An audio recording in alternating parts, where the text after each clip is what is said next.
G'day, mates. How's it going? I'm back. Well, you don't like my duck? Screw you. I just realized that I looked over at the stream starting soon, and I was like, it's kind of like nothing's kind of happening when there's no one talking. And then I remembered I had this duck, and now it's all better. Look at the duck. Everybody likes the duck. Ducks are more amazing. Okay. Um.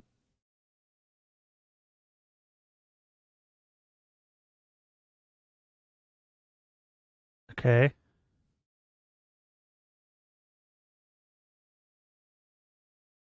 Did you like the song, Benny?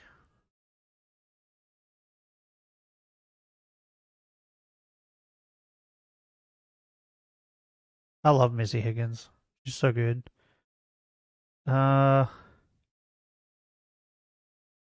look through my subscribers, like my subscriptions, just to see if there's anything interesting in here.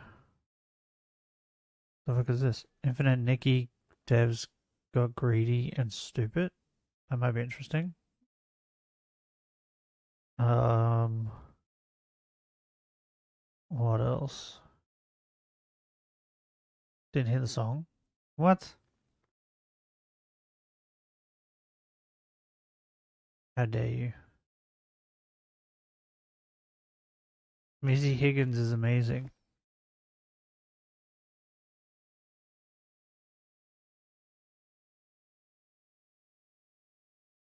AAA Studios are terrified of Schedule 1. What's Schedule 1?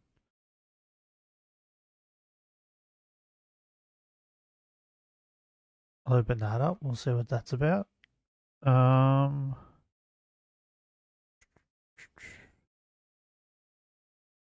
bro, there's so much stuff in here. That looks interesting. Okay, I've opened up 3. That'll do. Is there anything here? Ooh. If they're biting you know. Holy shit, bro, that was loud. If not to the Okay. People that like. Okay, how long are these things?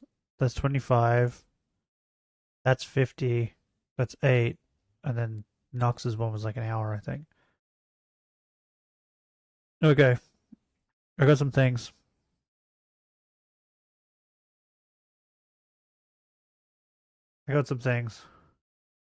I didn't realize this was techie.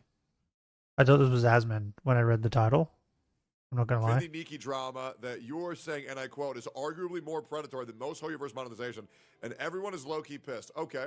What is then it? why don't we get informed? I heard they increased the pity from 180 to 220. What's Infinite Nikki? That's what I heard. Let's read this here. Infinity Nikki, an absolute torrential meltdown due to Infold's abhorrent anti-consumer practices. As a day one in player, Infinity Nikki, I wanted to give a bit more context to the previous post regarding the apology because things are much, much worse than they appear. And do you know what Infinite Nikki is? I just realized the Streamlabs made your color like a vomit green. It's not good. Wait, let's take a screenshot so I can show you. It's not good. It doesn't look good. Yeah. Oh my god, it's gross. Why did they make it this color?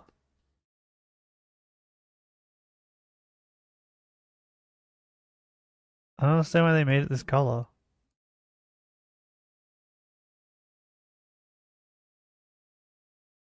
Where'd it go?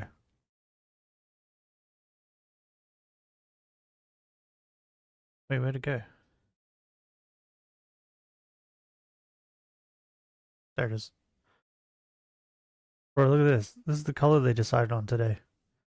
They change the color every time, but normally it's like red or like blue. Or I think yesterday was yellow, but they made it puke green today.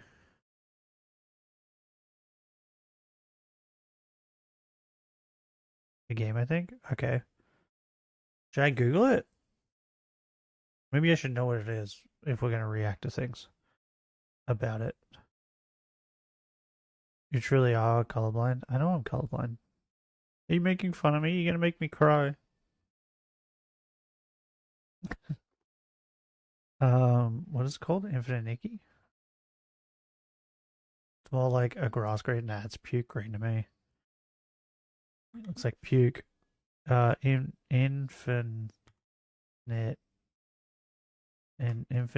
Nikki. Infinity Nikki? What is this? Is it like a image or something? What is this? Oh, is this like the... Is this like the Disney... That Disney game that came out? Is it like that? What is this? Video, maybe. Um...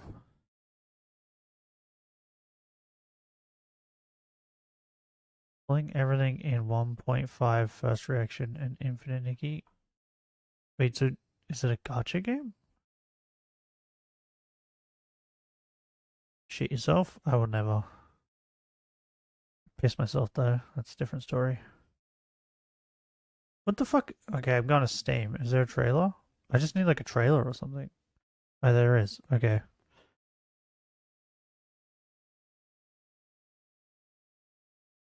Okay. Two hot ladies talking about a glowy thing.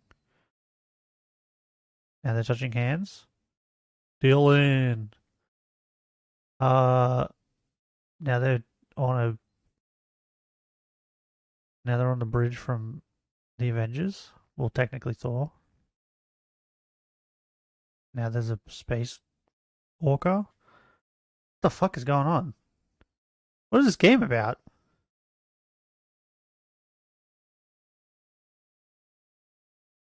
This isn't helping me at all. What the fuck is this game about? Now they're on an island? Okay. Okay. Fuck this trailer. Gameplay, that's all I want. Gameplay. What is this?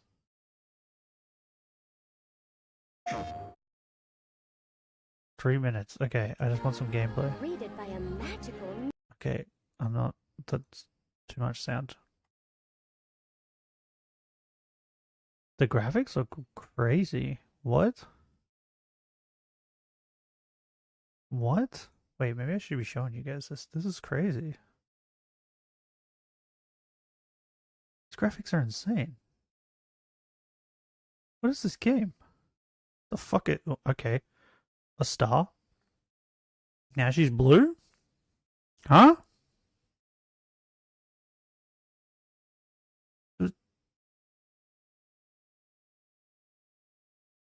Wait. This is like Genshin meets farming? What is this? Bro, I'm watching gameplay and I still can't figure out what this is.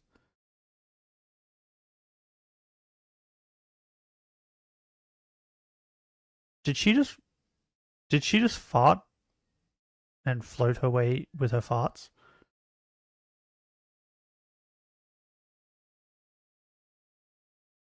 Bro, this chick has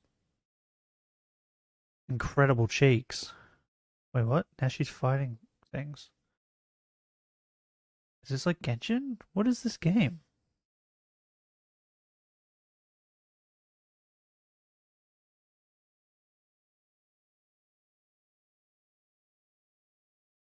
This is the weirdest game I've seen in a hot minute. Normally you can watch a trailer and be like, oh, okay, I get what's going on. I have still no idea what the fuck is going on with this.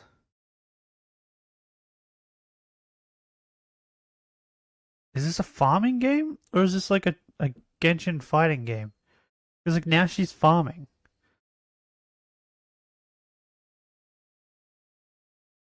That's the weirdest way to fly on a bird ever. What? What is this game?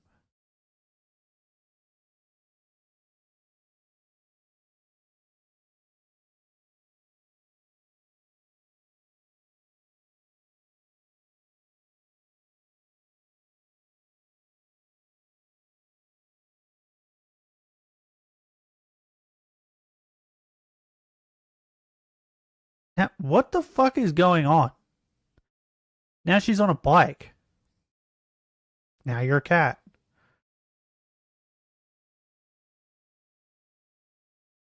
Is this one of those games where they just like took everything that was popular in all of the games and were just like, if we mash it all together, people will love this game?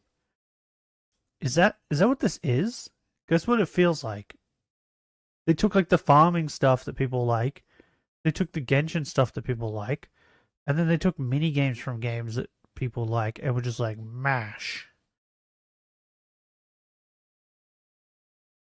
The only good part about this game is the graphics and the way characters and stuff look. They look beautiful. But like, I still have, what the fuck is that thing? Is that one of those goats? Those devil goats we talked about? Look at it. She's got one of those devil goats. Those real ugly goats. She wait until it grows up. It's gonna look horrendous.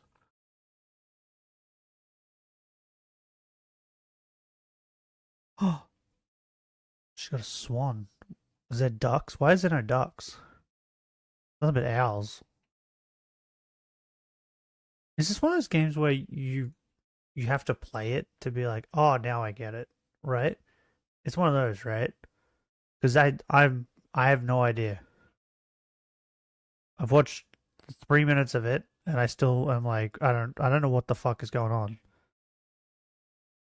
All started arguing with the Steam wish list regards. They initially promised 10 pulls for hitting 100,000. That's the weirdest game. With a follow-up surprise for hitting 200,000. Instead, I've seen. they retroactively changed the 100,000 rewards to 2 pulls and made 200,000 to 10 pulls.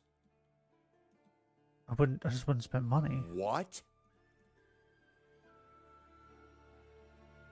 What? Is that a lot? Fuck? I don't know if that's a lot. No, that's insane. That's fucking crazy. Well, then how much money is that for 10 pulls then? Jesus. No. I've never heard of any company. I thought Infinity Nikki was one of the good ones. Damn, bro. The community now lost their fucking minds. And after a day of rioting, Infold backed off and gave 10 pulls plus 10 additional pulls for reward hitting 200,000. Okay. Good. Don't let these gotcha companies fuck you. Great on the community. People were already very unhappy with the longest patch so far, 1.4 being the patch with the So, wait, was when she was transforming, were they different characters? I thought she was just like putting on new dresses or something. They're going to be new characters, right? Because otherwise, what would the pulls be? least amount of content. So this did little to appease the community. People are still smoldering. This reminds me of Siege of Orgrimmar being the patch for, I believe, a year and a half in World of Warcraft. I'm going to download it. Torture. Version 1.5 because I'm assuming it's teased, free, along with right? Sea of Because it's a Stars, gotcha game. which is a core aspect of Nikki games. People are super excited. The art looks amazing. I'm going to download it off the stream. I'm going to play it. Colors of all your coloring, of all your clothing. Sentiment is an all-time high after the developer live stream, and people are hyped for his health 1.5. Unfortunately, if the data miners get to work, some are very concerning things are coming to light, namely that the 2 new 5-star banners will be 11 pieces, which are usually 9. I don't know what that means. Previously, most 5-star outfits have been 8 to 10 stars, with one 11-star outfit in the very first banner. It takes 20 so they are to get outfits. one 5-star. So bumping the outfit So they're not from 9 characters. to 10 to 11 They're is outfits. a 20 pull increase to max pity. Jesus! People cope, saying those are just data mines. It won't be like that. Sure, they want it, etc., etc. Sentiment is still high. People are still excited. Launch day, absolute fucking mayhem. The entire launch was an absolute disaster from every angle, whether it's monetization, design, stability, you name it. PS5 players are locked out completely. Most mobile players are as well. Okay, maybe I won't. Those that can get the in-game are faced with a blank screen or crash, and you can't actually make any progress. This makes me so sad because the Infinity Nikki community is so nice. They are. They're just a bunch of wholesome little players. A lot of them are female. And they're like, oh, look at how pretty I am. Look at how cute I am. And the game is so wholesome. Yeah. Right, because the character looks cute. And you get to change, like, pretty dresses. That's why, right? Whereas, like, Genshin is just a community of gooners, right? That's why. And the story is actually quite good from what I've seen and Like what I've played. People aren't It's a going into shame. Infinity Nikki to PC players are goon. able to get in and play, but everything is an absolute mess. You're dumped immediately to an unskippable tutorial sequence. Everything is a glitchy, laggy mess. I don't want Eventually, you tutorials. get dropped into the fabled Sea of Stars. There's zero content and very small tasks that do When are work. you with going to plenty stop of having tasks. tutorials? Well, did I No one mention the plays huge them. co-op update? You're supposed to be able to optionally interact with other players in the Sea of Stars. Except that's too buggy of a disaster that doesn't work. On the lore front, the entire story of the game was retconned. Oh my god, I heard about this. This is actually real. Yeah, I heard there was this chick that you meet at the very beginning of the game. Super fucking hot. And then they retcon you ever meeting this fucking chick. Retconning a story in a live service game is unheard of for me. I've Yeah, never what? even humored this idea that a company would be so What the stupid as fuck? to actually do this. That's insane. Whereas before, you were easy into this fantasy world thanks to your mother's old dress, as well as a mysterious connection to a woman named Ina. You're now in a multiversal See, it's all about slot pretty fest. dresses. Oh god. I don't play All the pretty previous dress intro game. story has been removed for new players, and everyone is now part of this multiverse Nikiverse that is trying to prevent the end of the universe. No context, no elaboration, no explanation. You're just dumped into this retcon as soon as you open the game. Apparently, you have already destroyed the world, and now you're going back in time to save it for something. On monetization front, both banners are 11 pieces, meaning a maximum pity of 220 pulls. And that's only for the base outfit plus 1 recolor. To get the final evolution, you need to pull the entire outfit again, 440 pulls. Jesus. But What? it doesn't stop there. They added more paid items that are just decorations, meaning they can't be equipped with Niki's outfit pieces. They added the bathtub, marked up as $70, and then slapped a minus 79% tag on it to pretend they're selling it at a deal for $10. Mind you, there's no housing system yet, so players are furious. They keep trying to sell these decoration cosmetics that barely have any usage. At this point, the game feels like a generic Chinese gacha clone. You know, the ones with minus 90% tags on everything. Oh, this pack was originally $999, great value. Jesus. Okay, so Infinity Nikki is going full swing, full predatory. They're going Honkai Star Rail. 3,000,000% value. Spending event. Spend $1,000. This is pretty crazy, $10 but, like, item. Oh, bro, that's so bad. I'm also like in the camp of like not yet seeing lore reaction from a live service game. Wait, what? Not yet seen lore reaction for a live service game. Wow, done that shit for decades now. What? Oh, retcon. I'm an idiot. I read it wrong. Yeah, but does Techie play? I don't think Techie played WoW. He plays gacha games. I don't think he played WoW. But like, the way I say it is, right, this Nikki game is like Genshin, right? So it's probably going to be free to download. So in my opinion, if the game is if you can download the game for free, then I'm like, sure, have things in the game that cost money, because how else are you going to make your money, right? For the game, how are you going to pay the people that made it and all that sort of stuff? But like, if a game is like WoW, right, where you have to like pay to play it, if they went and put things in the game where it's like, hey, you can get this dress if you pay us an extra $5, which I'm not sure, does WoW do that? I'm not sure if they do, but like, that's when I'm like, okay, well, that's scummy. You just want more money.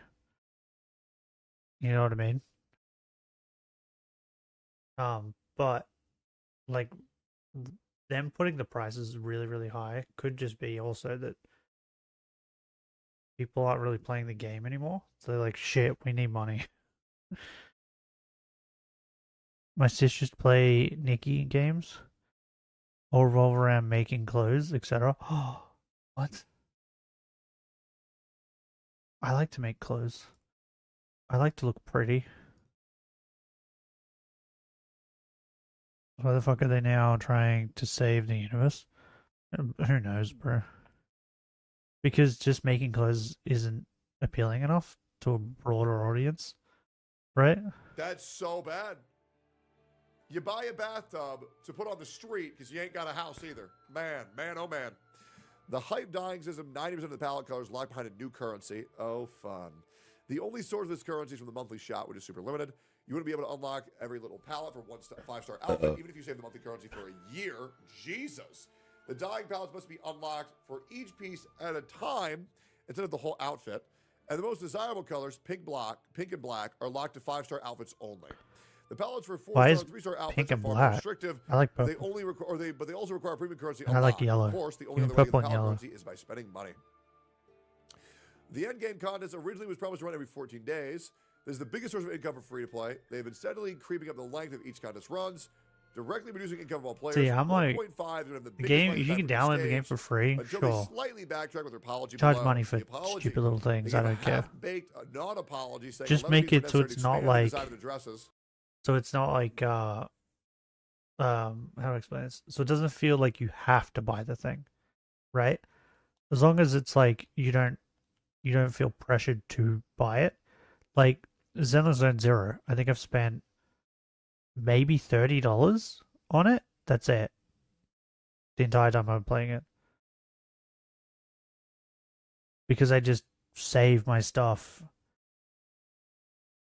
and do my pulls for free, right? But no, I don't feel pressured to spend money on it to continue playing it, right? That's where I'm fine. But if it's like, ZZZ, yeah, spent maybe $30 on it. Guna detected. Oh, I'm not denying it. I'm not denying it at all, bro. You've seen my background, my PC background. I love Jane Doe. I love Jane Doe. Oh, I also like the new cat, the cat chick. What's her name? She came out not long ago. Hold on, I'll find her. I'll show you. ZZZ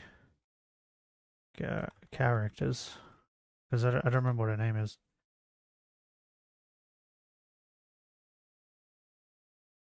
But yeah, there was a game I played years ago now.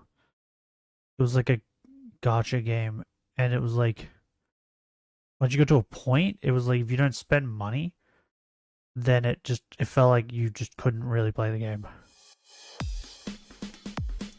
Huh? What?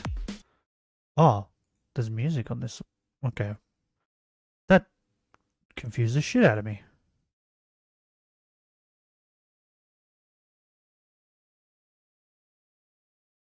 Okay, so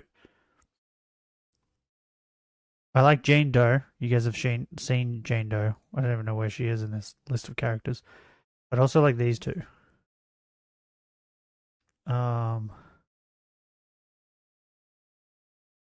These are my characters. But this one, this chick, Polchara, Fellini. I don't know how you say it.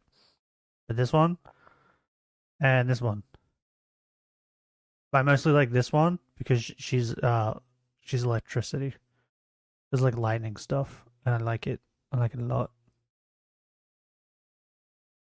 And then Jane Doe, which I don't know which section Jane Doe's in.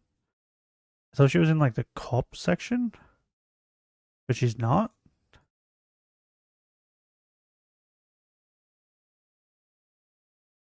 Yeah, I don't know where she is.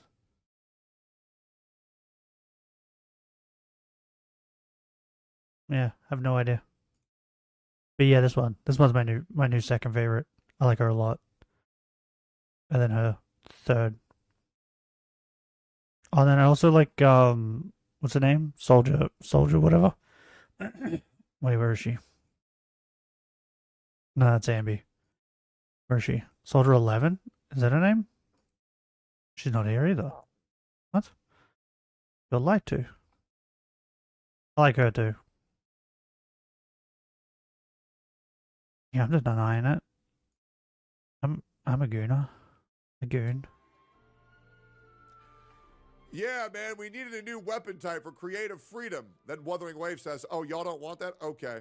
We'll just make them look different for the same weapon types. Oh, this is so bullshit. See, I'm They fine promise with they them won't like go asking 12 for or money. more, unless they do. Wink, wink. But we promise As long it as it's not like trying to force you to do The it. explanation makes no sense. Both the 5-star banners are long dresses that completely cover the Niki's legs, meaning the socks were totally not necessary. Because yeah, They're only there gonna was a put the Nikki game. I think it was on my tablet. It was a gacha game I was playing, and I ran out of energy or whatever it was. And I was like, oh, okay, I gotta wait for more energy, right? Which is normal in those types of games. So I needed more energy, and you could spend like these gems or whatever they were that you got, but they took forever to get. And I was like, oh, okay. So I spent my gems, got more energy, wasted the energy doing things, and then because I had spent gems to get energy, there was like a penalty on my energy. So instead of it taking, by the way, it took 2 full days to charge your energy fully. Like normally with these types of games, it's like by the time you play it the next day, you have full energy, right? This one took 2 full days to charge energy, which was just stupid. But because I used gems, they like punished me for it and made it so my energy wouldn't be fully charged for a full week. Right? Which you like, why would they do that? Why would they punish you, right, for using gems? Because you're going to be like, oh, well, I'm not going to buy gems, right, to get energy. No, it's the opposite, right? You're sitting there going, oh, well, now I have to buy more gems so I can get more energy, because if I don't, I have to wait a week to play this fucking game. Sneaky. It's games like that where I'm like, nah, fuck this game.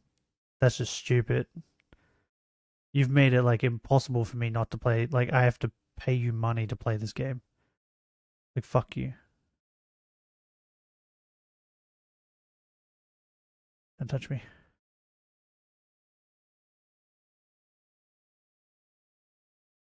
So yeah. If it's like that, then I'm like, yeah, fuck it. Fuck that game. Up to 220 for But if proof. you could just completely avoid spending spending money on the game at all, intro screen and cutscenes, Nikki is not wearing then I'm fine. socks. When wearing the new 5-star outfit, pictures here. Stop. What? Brother, stop. Jesus Christ. They got the proof. So at this point, it's obvious that they bumped the outfits to 11 pieces, slapped some socks on it, and hoped the players would just roll over. What's even funnier is that before fixing any of these bugs, they pushed a 30 megabyte hotfix to put socks with the Nikki in the cutscene. The players were too fast and caught them anyways. Jesus. For the endgame contest cycle, their apology says they'll make it bi-monthly every 16 days, which is still worse than the originally promised 14 days. Anything to fuck the players, even in his apology. Both the CN and global community are in absolute meltdown mode. Boycotts, riots, you name it. I'm sure I've missed a bunch of stuff, but at this point, the game and the community is in absolute shambles. Every other post in the subreddit is just outrage. Well, in my opinion, you do as follows. If you are a gacha player, there is one thing that these companies listen to, and it is your wallet.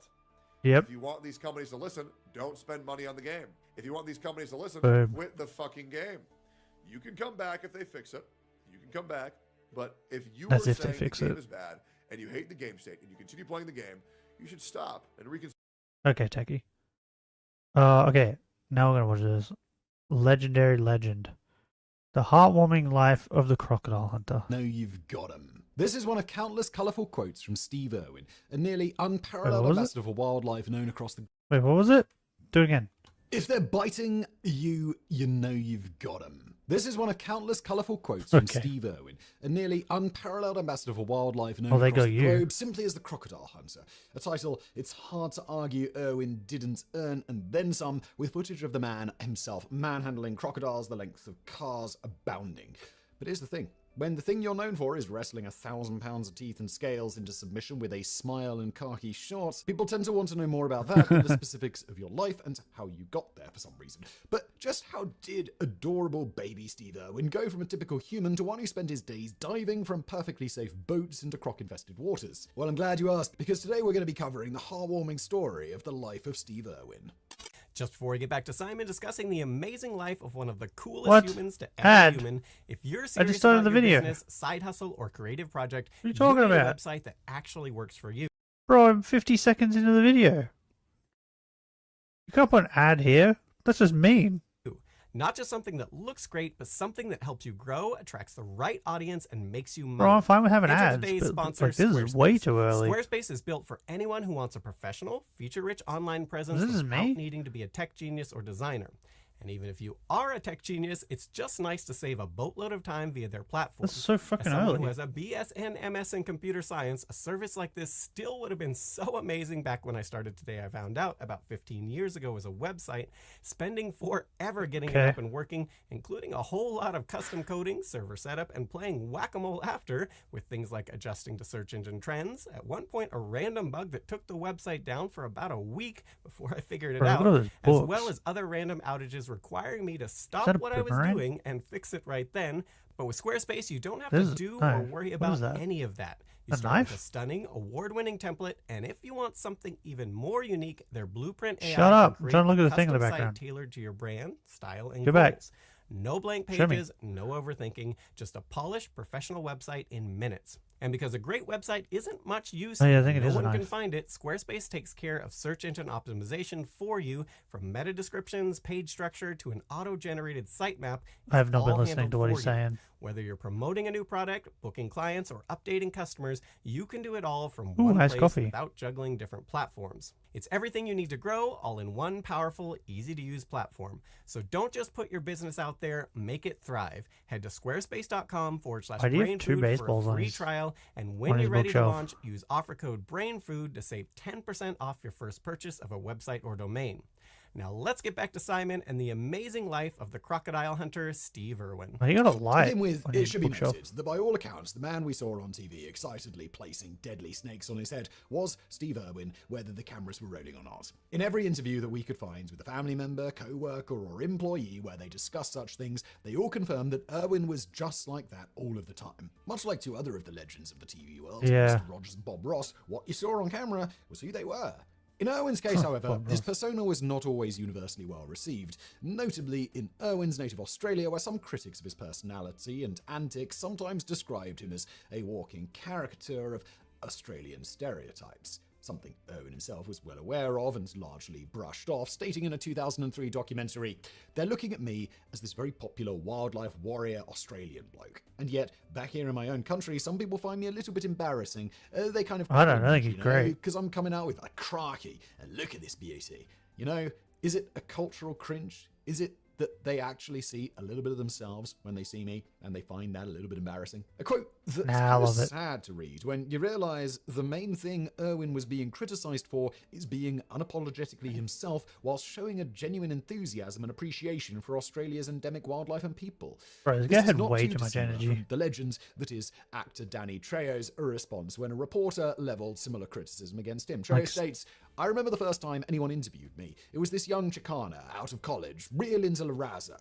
Danny, don't you feel you're being stereotyped? You're always playing the mean Chicano dude with tattoos." So I lifted up my shirt and said, "What are you talking about? I am the mean Chicano dude with tattoos." Going back to Irwin, his father, Roger Irwin, that's is great. a renowned lizard expert or herpetologist as well as a conservationist, while his mother, Lynn Hickinson, who passed away in Yeah, 2000, Owen was had a way nurse. too much Now, energy. From that description, you'd think Steve Irwin's infectious love of all creatures great and small would be the result of his Is dude father's smoking a influence. cigarette? But according to the man himself, his appreciation for wildlife playing and with a desire to snake? see it protected and cared for actually originally came from his mother, who Irwin would frequently refer to simply as the Mother Teresa of wildlife rehabilitation. feed in a interviews. lizard This milk? shared love of animals and a desire to care for them often saw a younger Irwin being late for school, with classmates and teachers later recalling that it wasn't too uncommon for Irwin to roll into class an hour after the bell rang, citing concern for an injured lizard or snake that he didn't want to leave by the side of the road. Speaking Bin of school, chicken just Irwin flew had down no formal backyard. education in anything related to animal care or herpetology, learning basically everything he knew about wildlife from first-hand experience, of which he had a lifetime of. Irwin summed up his education as simply being excited about something, and as for his teaching, simply having the desire to share that excitement with others. But we're getting ahead of ourselves. Let's go back to being raised with crocodiles. In the early 1970s, Irwin's family moved from the suburbs of Melbourne, where he was born in 1962, and where his Yeah, I'm father good. had You can have your worked swamp as, puppy. of all things, a plumber, to Queensland, where he, along with his wife, founded the Beerwah Reptile Park. Initially, the Irwins, which consisted of Bob, Lynn, Steve, and Steve's siblings, Joy and Mandy, lived in an RV, but Bob soon used his plumbing and construction skills to build the family a shed to poop in and later a house to call home. During this time, Steve was educated on all things crocodile, helping his mother care for sick animals and his father wrangle ones that were causing trouble. For anyone curious, trouble could be anything from encroaching on private land to trying to eat people. And that begs the question, why was a small child helping their father relocate potentially man-eating crocodiles in the first place? Well, to help the government, of course. You see, when Bob Irwin set up the Beerwah Reptile Park, one of the stated goals was to assist with the protection of Australia's wildlife by relocating problem animals on behalf of the government or private individuals who would have otherwise killed them. For the most part, this involved simply moving the animals far away from humans, but in cases where the animal was injured or posed a significant risk to others, it would be relocated to the Beerwah Reptile Park. What is considered as a problem animal? And then used as an educational tool. Is it just in essence, dangerous animals? Or can it also be like possums? Of shoes or a handbag. As a child, Irwin would assist his father in this, by his own admission, stating he wrestled his first croc at 9 years old. Clearly a late bloomer. In this case, he popped his crocodile cherry by leaping directly onto its back from a dinghy and then dragging it out of the water, a technique he would refine over the years and would become his trademark move. As to this, in the many, many interviews Irwin gave about the topic, his general technique for ensuring optimum crocodile capture and minimum being turned into crocodile poo was more or less as follows. The first step is sizing up the crocodile. A difficult task considering in many situations the crocodile will be submerged beyond full visibility. Fortunately for Irwin, there's apparently a fairly simple way to tell how big a crocodile is, shining a torch directly in its eyes, which will result in a telltale glint that a seasoned expert like Irwin could use to roughly gauge the size of the entire animal. We'll just have to take his word on that.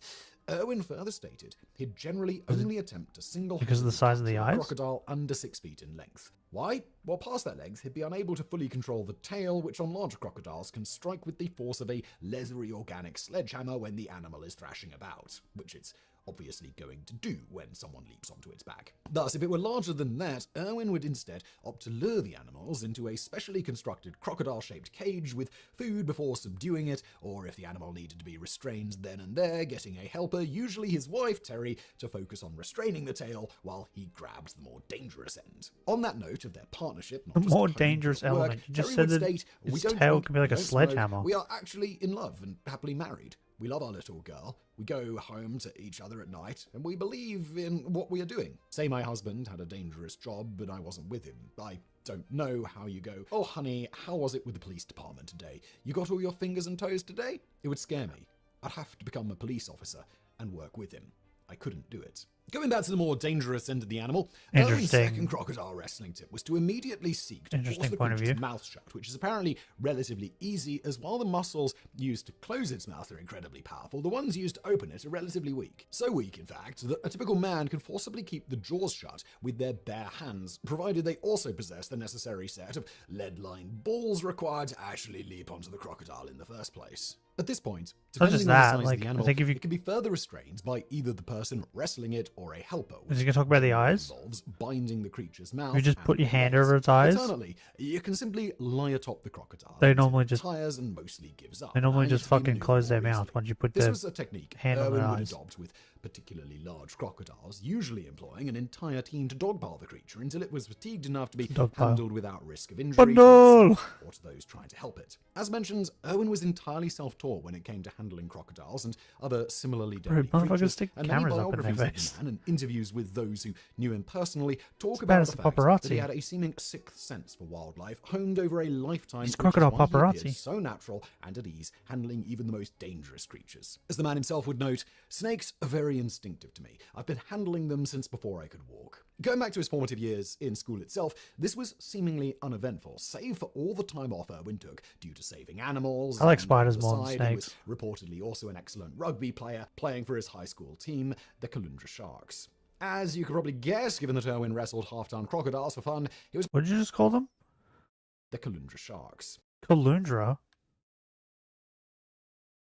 I've never heard of them. There's no way that's how it's said, right?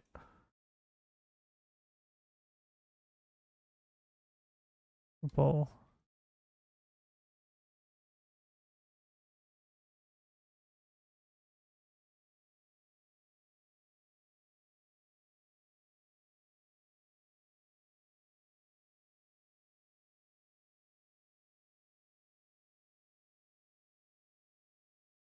Wait, what if I just write? Didn't come up. Steve. Owen.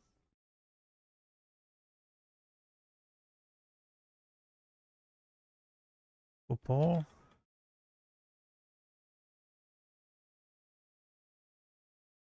Team.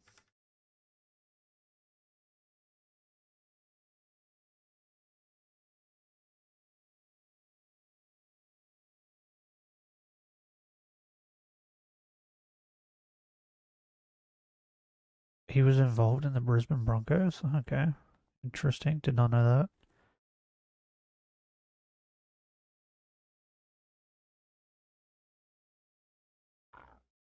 Just want to know. I don't know if he got that right.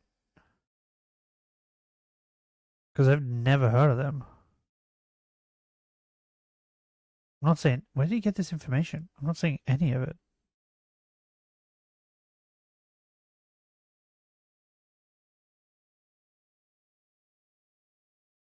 So what football team did... Oh, did he support? No, I don't want that.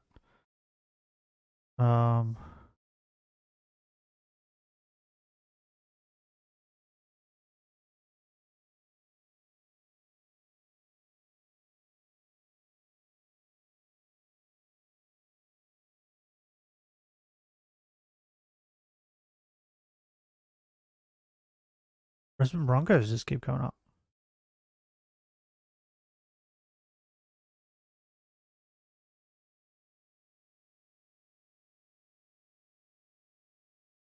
Canberra Raiders. Wait, bro, did he like? There's no way. There's got to be like a. Ah, there it is. Okay, there's another Steve Owen. That was confusing the shit out of me. I was like, what? I don't remember playing for any of these teams. I'm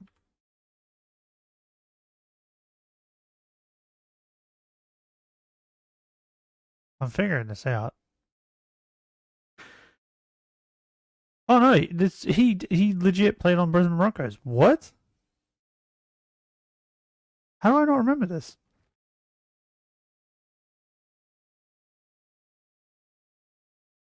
I'd never even heard of that. Not the team he's talking about never came up. Doesn't come up.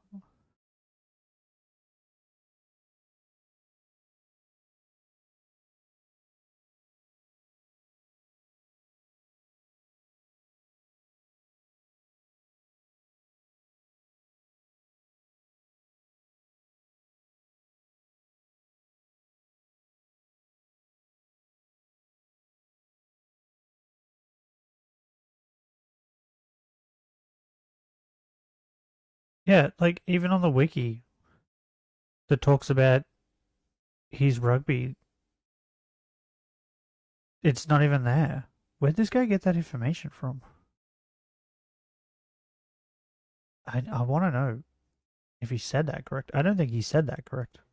As you could probably guess, given that Owen wrestled half-ton crocodiles for fun, he was apparently pretty good at tackling and bringing down humans as well. This isn't to say that he was impossible to beat, though, and there is a popular story told about the time Owen visited the training grounds of the Brisbane Broncos and run afoul of one of the most dominant players the sport of rugby has ever seen, Shane Webker. Owen asked if he could attempt to tackle Webker to see if his skills wrangling crocodiles would translate to wrangling a beast of a man. For anyone familiar with Webker or the sport of rugby, this request was akin to asking Mike Tyson in his prime to punch you in the face to see whether or not you could take it. Yeah, in the pretty end, much. Webker complied with the request and ultimately tackled Owen like the World Cup was on the line.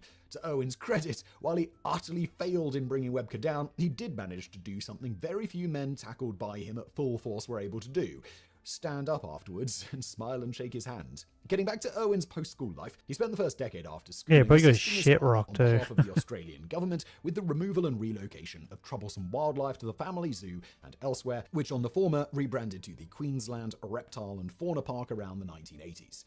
During this period, Owen also became something of a local celebrity by taking part in the crocodile feeding shows that became a staple draw of the Beerwah Reptile Park. Finally, in 1991, the senior Owen gifted the park in its entirety to his son. Oh my god. Look at that mullet. What a fabulous mullet. Look at that. Shortly after assuming ownership, can't go Owen wrong met with a his good aforementioned mullet. future wife, an American named Terry Raines. According to Terry, who at the time was a conservationist with a specific interest in the care of predatory animals, she first met Owen whilst visiting the Queensland Reptile and Fauna Park after hearing about the park's conservation efforts, which of course piqued her interest enough to make a point of visiting the park as part of her trip to Australia to learn from the man himself. When asked to later describe the moment she first saw Steve, Terry notes that he was, quote, the most incredible man I've ever seen. A thought that was quickly interrupted. Hold on. Hold on. Did I see that right? I'm not tripping, right? By That's a lizard on their head. They have a lizard on their head. What a weird picture. That he was, quote, the most incredible man I've ever seen. A thought that was quickly interrupted by the second, less fun intrusive thought of, well, he's probably married. As for Steve's perspective on the meeting, he describes the moment they first met as literally love at first sight. At the time, he was feeding a half-ton crocodile called Agro, as you do, because, what? Oh yes, the pair met okay. Owen was in the middle of a scheduled crocodile feeding show. But he claims he was so taken with Terry that he briefly forgot about the near 15-foot crocodile trying to eat him.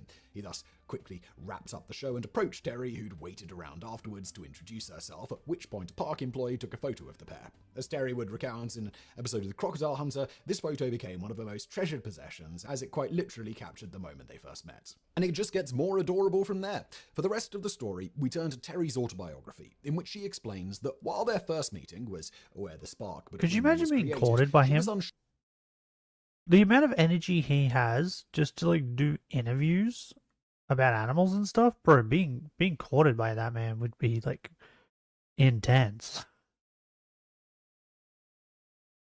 You'd have to like match his level of intensity. Sure if their attraction was mutual. A few days later, Owen invited her to return and see some of his team's conservation work firsthand. Smooth.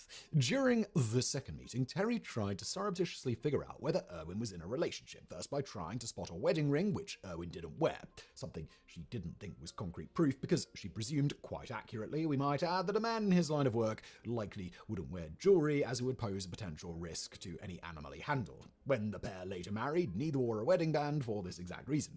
Following this, Terry tried asking pointed questions about Steve's life, which he happily answered, and revealed a whole host of things, like the fact that he literally lived at the park and had been caring for animals his yeah, I was about to say, he's probably like the oversharer type, right? It's just like how's your week been? And then he just tells you his entire life. Finally, Owen, seemingly picking up what she was putting down, answered her unspoken question without prompting by excitedly jumping to his feet during the conversation and asking if she'd like to meet his girlfriend. Terry feigned enthusiasm and told Owen she'd love to. It was then that he stood up and called for his girlfriend, Sue, his pet dog, who bounded toward him and leapt into his arms. Double smooth.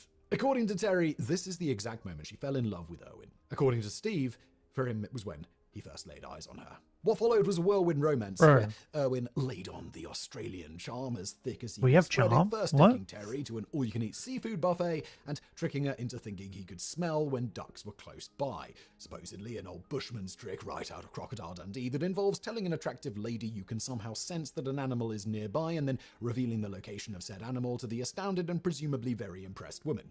Owen would later admit to Terry that he couldn't actually smell ducks at all and that the restaurant he'd taken her to was near a duck pond that he'd played at as a child. Needless to say, in the face of this beast of a man with a heart of gold and moves that are in saying that though, I can smell when bin chickens are around, but I'm pretty certain that is the same for everybody. Bin chickens have a distinct smell. Like, you can't describe it because there's no like good way to describe it other than that's what bin chickens smell like, right? But if you talk to an Australian and they mention bin chickens, the minute you say like the smell, they will all go, oh, yeah, everybody knows, bro. Bin chickens have a distinct smell. So you know, that's why I saw a white thing fly past the window towards our backyard before, right? I didn't know what it was, but the window is slightly open. That's why I knew it was a bin chicken. Because of the smell that followed as it flew past. Yeah, so I can smell bin chickens when they're nearby. Be amazed and astounded at my special power. Even the most hetero of males want to have his babies. Terry didn't stand a chance, and Steve was by all accounts just as impressed with his new counterpart. The pair were engaged within 4 months of meeting and later married in Terry's home state of Oregon before returning to Australia. One noteworthy thing about Owen's marriage is that it is one of the few times in his entire clothed adult life that he didn't wear his trademark khakis, opting to wear a tuxedo instead. In search of other instances where he wore literally anything else, because we're nerdy like that and not because our team of authors totally have a thing. Isn't there a picture of him wearing jeans? I swear there's a picture of him wearing jeans. Am I crazy? Steve Owen.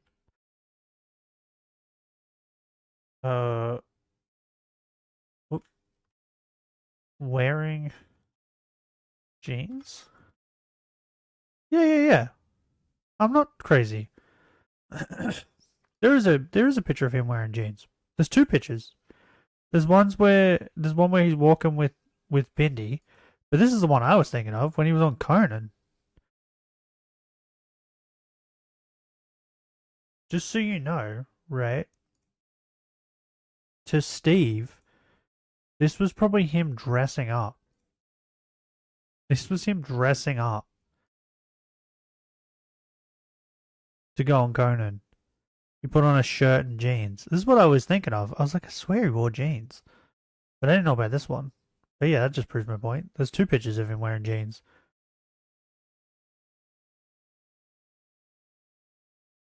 But yeah, normally he just looked like this. She wore jeans.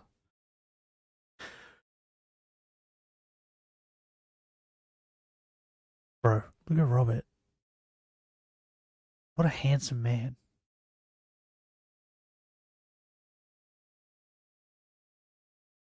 What a handsome man. Yeah, he wore jeans. I'm not crazy.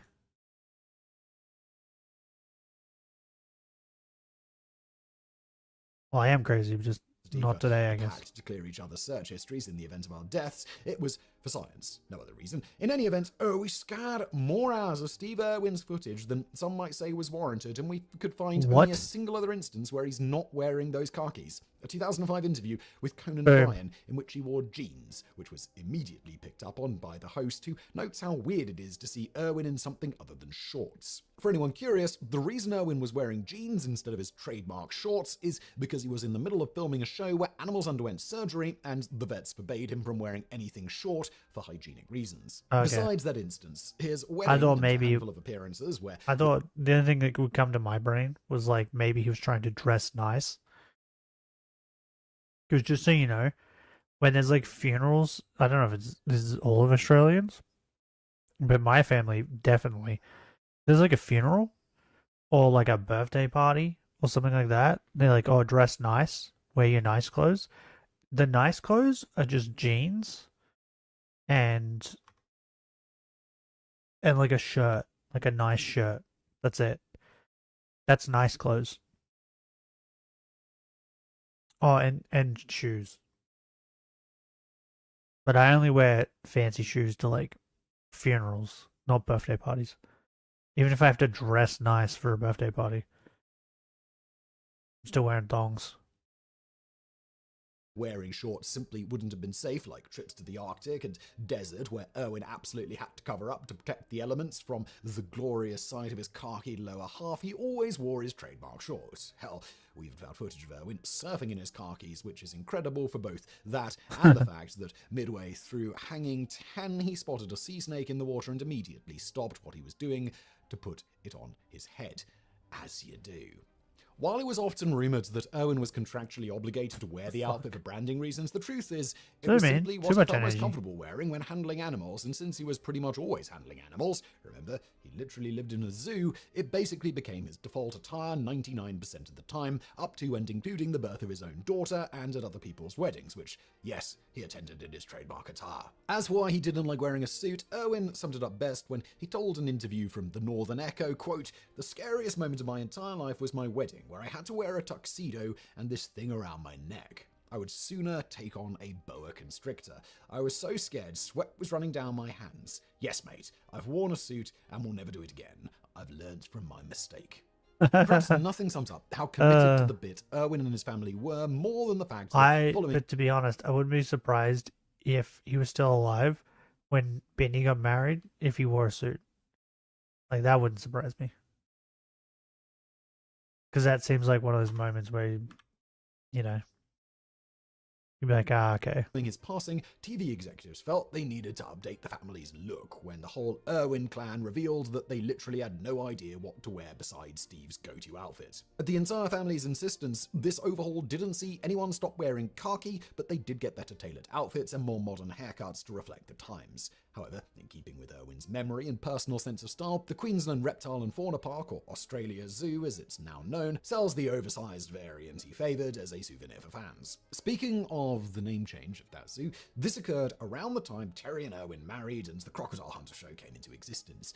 Proving they were a match made in heaven, after marrying in 1992, the pair opted to, instead of going on a honeymoon, travel Australia rescuing crocodiles, filming the whole thing for posterity, and with the hopes of turning it into a documentary to raise awareness for their conservation efforts. This footage was ultimately edited into a documentary for Australian TV by a guy called John Stainton. While this documentary was warmly received, it didn't really receive much international recognition. However, Stainton was convinced that Erwin could be a star if the right people saw what he was up to, frequently traveling with a beat-up VHS tape of Erwin's antics that he'd show to anyone and everyone who'd listen, usually telling them that it featured, quote, footage of this crazy guy in Australia who goes out and captures crocodiles and relocates them. He's been making these home videos, and I think it would be a good show. As a reminder, the tape Stainton was talking about was Erwin's honeymoon. In any event, a copy of this tape eventually caught the eye of the Discovery Network executives in 1996, around the time that they were toying with the idea of launching an entirely new channel that revolves solely around animal-themed programming. Animal Planet. To test out whether Erwin would be a good fit for a show of his own, Discovery sent a small team of cameramen to Australia to basically just follow him around during his day-to-day life and see what they could capture, as well as to size up the man himself. According to most everyone who took part in this test, it was clear that Erwin was born to be in front of the camera, and his natural charisma and genuineness that had won over the heart of his wife. Yeah, he was incredible, bro. As for what they shot, the nature of Erwin's work resulted in such a wide variety of footage that some of it ended up being used seasons later, and a large amount was directly the result of Erwin just being himself. Bro, that snake is so poisonous. A now iconic moment in the crocodile. That's a brown snake, where right? Erwin I'm not crazy. That's insane. If that's a brown snake.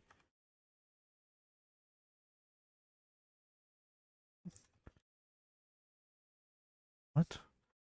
Why did add? What? Okay, that was weird. Yeah, that's a brown snake.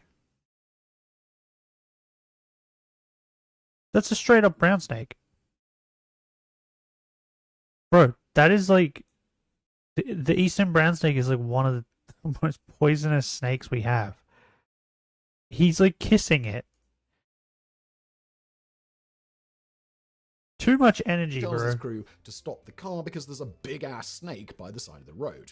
While many assumed this moment was scripted in some way, according to camera operator Steve Elkins, the whole thing was entirely spontaneous. Erwin really did just happen to spot a cool snake by the side of the road and told the crew to pull over to make sure that it was okay. Something, as discussed, he'd been doing since his schoolboy days.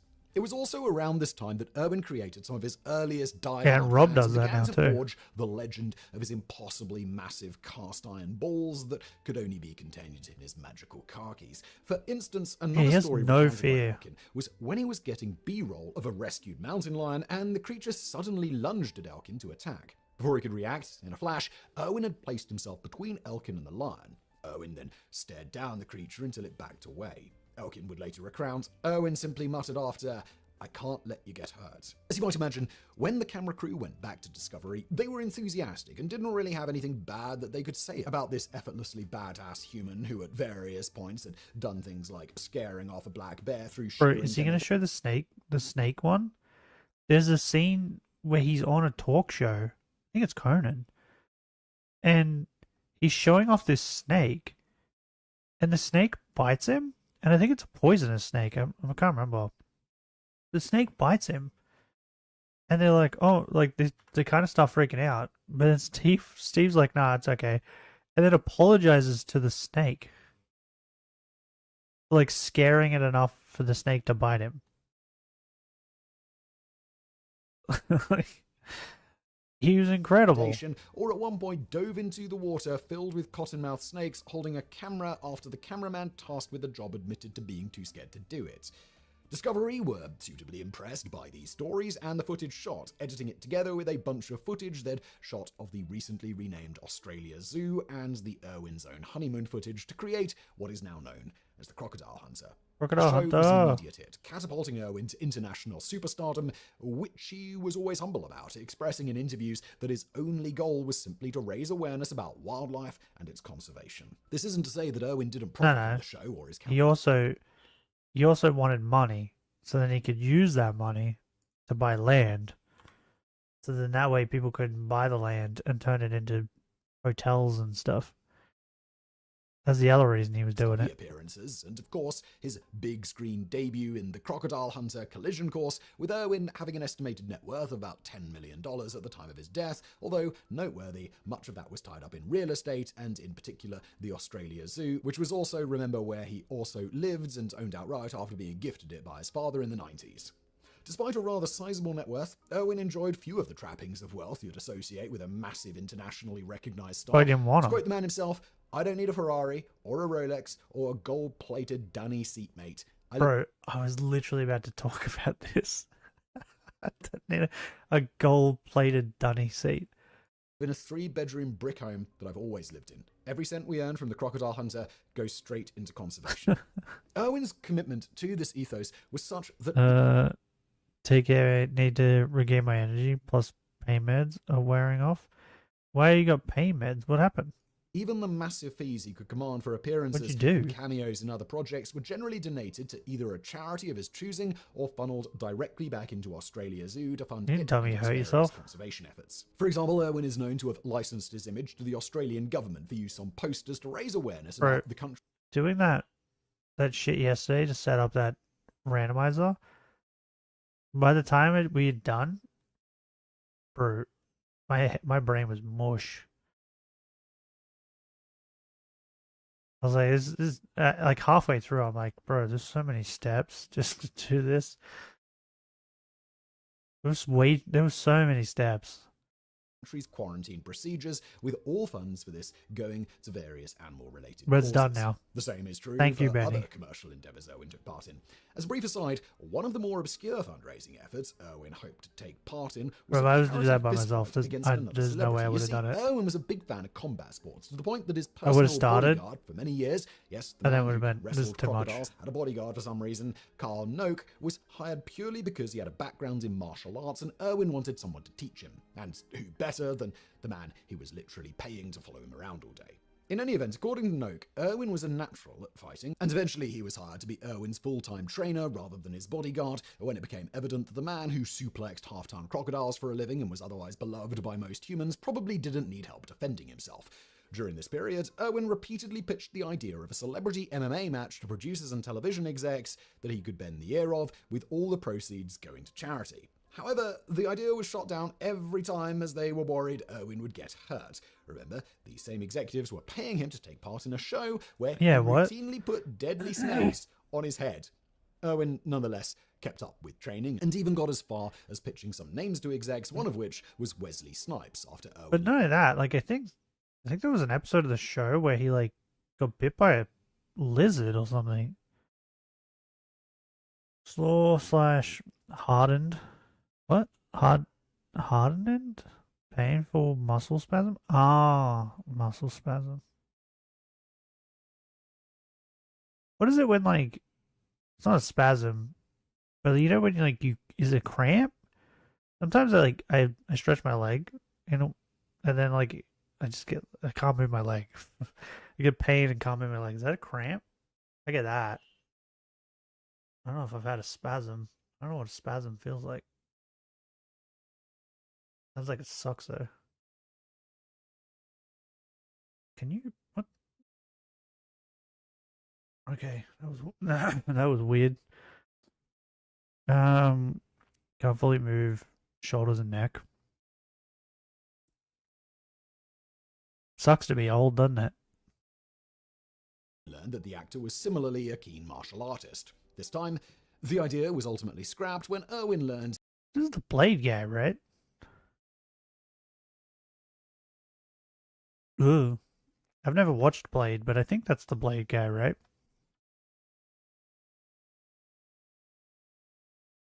This stuff going on for almost 2 days. Wait, spasm for me would maybe last an hour or so at max. Oh. I've had pain in my shoulder for like 3 months now that I've just been ignoring. I don't know. I'm cramp, not spasm. Yeah, that's what I thought. But I don't think I've ever had a spasm. I think I'm just really good at ignoring pain because I've had to do it for so long. Well, haven't. Like I don't have to ignore my shoulder pain, but I kind of do have to ignore my headaches. There's nothing we can do. But yeah, because of like learning to ignore my headaches for so many years, I've just like grown accustomed to ignoring all pain.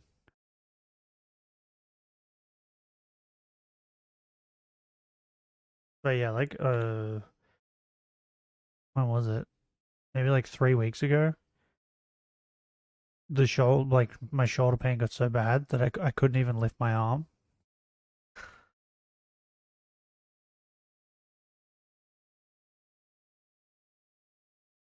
Maybe I should get that looked at.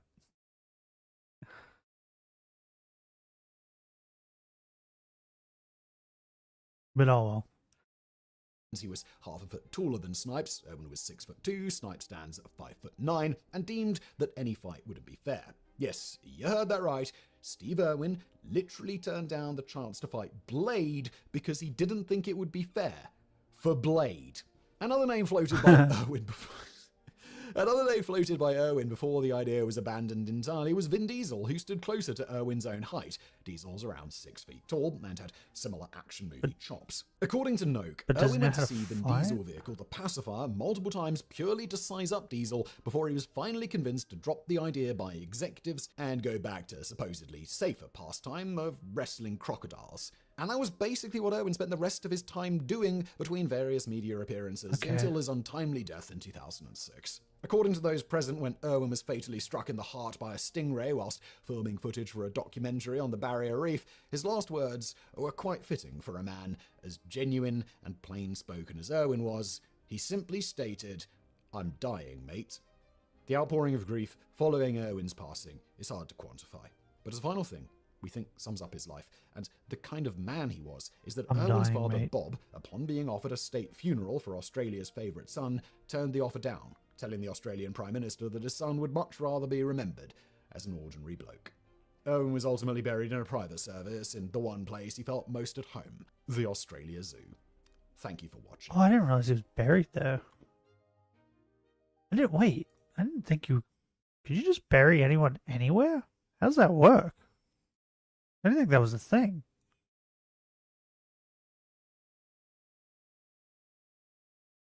I'm gonna try and find that clip.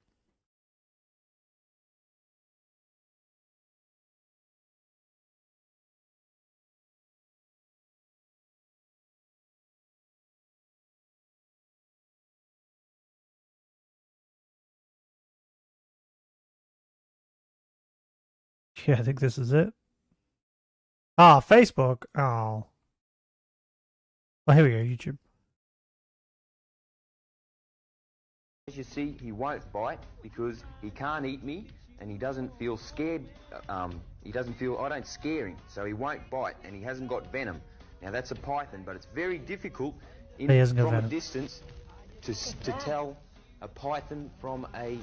There you go, bit him. You might have to cut him, he's biting my neck.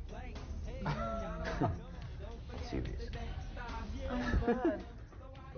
Yeah. What do you do? Well, if I watch the telly, I should be able to... Can you get a close in on this? Oh my god. Yeah. Oh my god, look at that. Oh, it's gonna let go, yep. Perfect. Did that hurt? No. Sorry about that. That's okay. Yeah, sorry about that.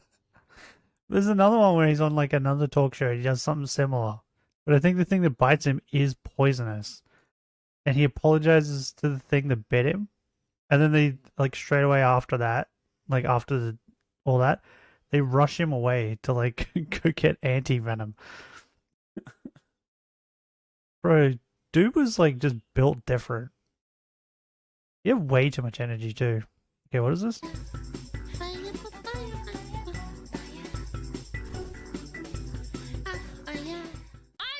Schedule 1. It's such a fun little What is Schedule game. 1? Okay, let's watch it. What is Oh, is this the drug game? Schedule 1 is a problem. Is this the drug game? It's like I think I watched Chibi play this. And you can like sell drugs or whatever. Gone. Body search in progress. Uh-oh. Have you guys noticed how increasingly more common it's becoming for some of these indie games to come out of left field and just absolutely... Okay, I don't know if I want to watch this. I don't think I care enough about like it's just another indie game that's doing really well, right? And then like AAA studios are getting mad because of it. I think that's what's happening. Kookaburra! Hey! Oh yeah, this is what the Kookaburra's fighting. What are you doing? Kookaburra fight. Now stop it. You guys need to make up. You be friends now.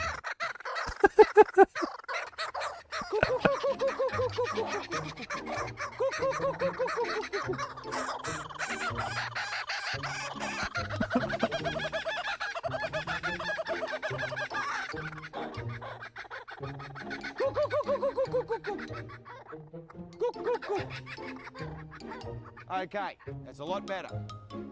Now you go over there. You come with me. Fucking love it. Bro, Kookaburra's the best. Day's work involves putting out fires, stopping fights, playing with the gators, crocodiles, koalas, kangaroos. Oh, come on, bike. No, rubbish. Hey, what's going on here? That's too good. Kookaburra fight. That was great. Bro, I can't believe I missed Trubbish. Bro, why does the Trubbish just run away? It's like they don't want to be my friend. What, bros? Happy little bush? Like action in the bedroom, and people that prefer to watch, like iDubbbz. Welcome to a brand new video. Here we go.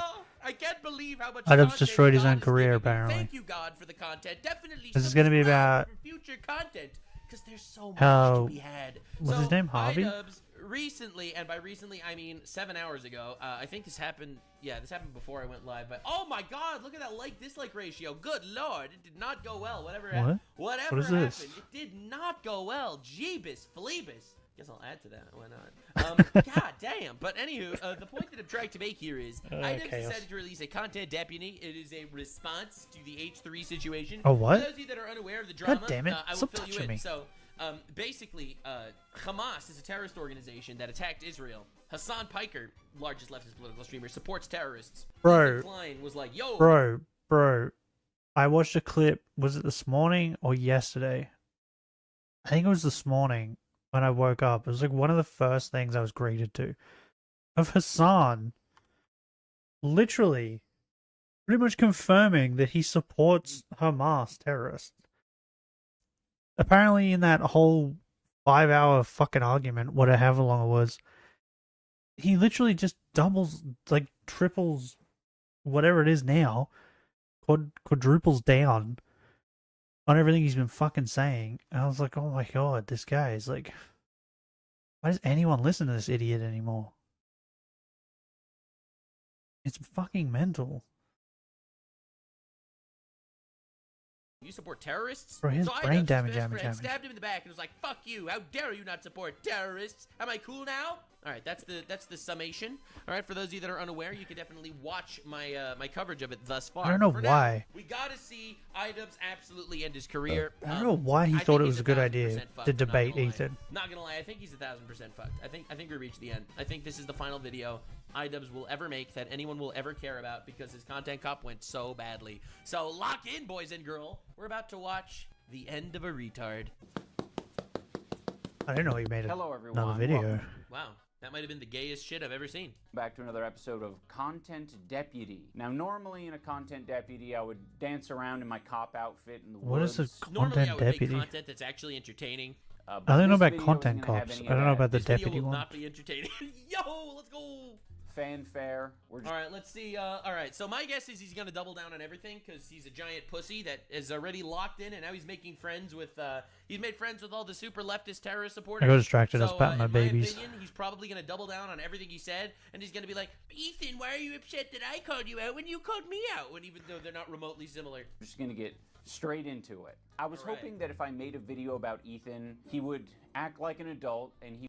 Are you fucking kidding me? What? Like, dog, you can't be this fucking retarded. You've got to be fucking shit.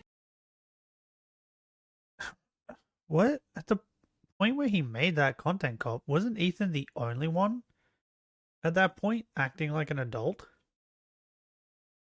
It was the people that iDubbbz joined up with that were acting like fucking children, right?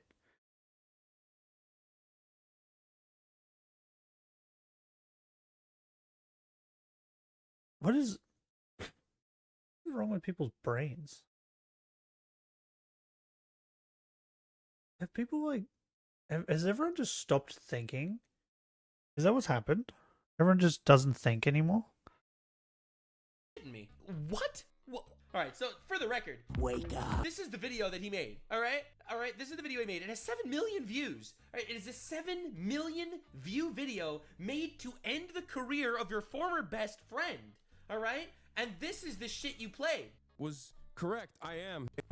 Ethan, the dumb bitch is telling you to wake up. Wake up, Ethan. Ethan, wake up. Wake. Is anyone? Just wake up. Wake up. Wake Yeah, up. what? Wake up, Ethan. I'm not gonna do a react content yet, Yeah, chat. I think Ethan's the only one that's acting like an adult. What are you talking about? He was mature about it. I can't believe he wasn't mature about my backstab. Yes, I stabbed him in the back and twisted the knife, but I thought for Like, sure if you- he would take it well and like an adult. Look at all the empathy. Like, maybe Ethan is acting a little bit like a child too, right?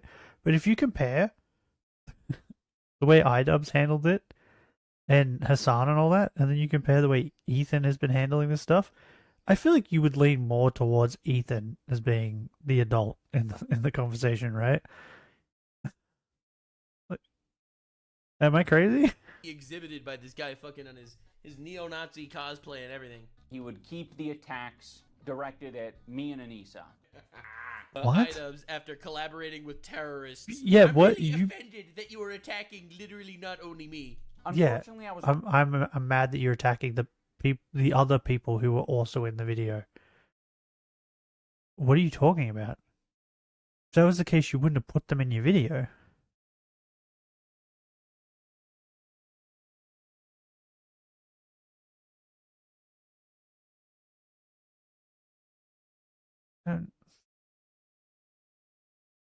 No, rubbish, you bitch. You bitch. What a bitch. I don't know. I swear everyone's brain is wrong in melting. thinking that because Ethan, in a desperate attempt to attack and smear Anissa and I, he started attacking our Desperate attempt? Dog.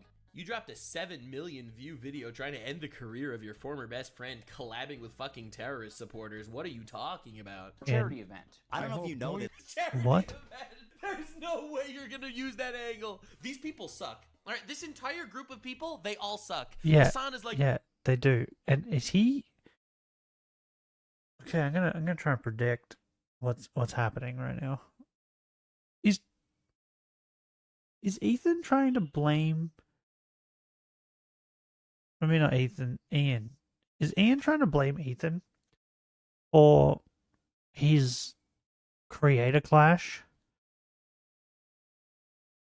not doing well?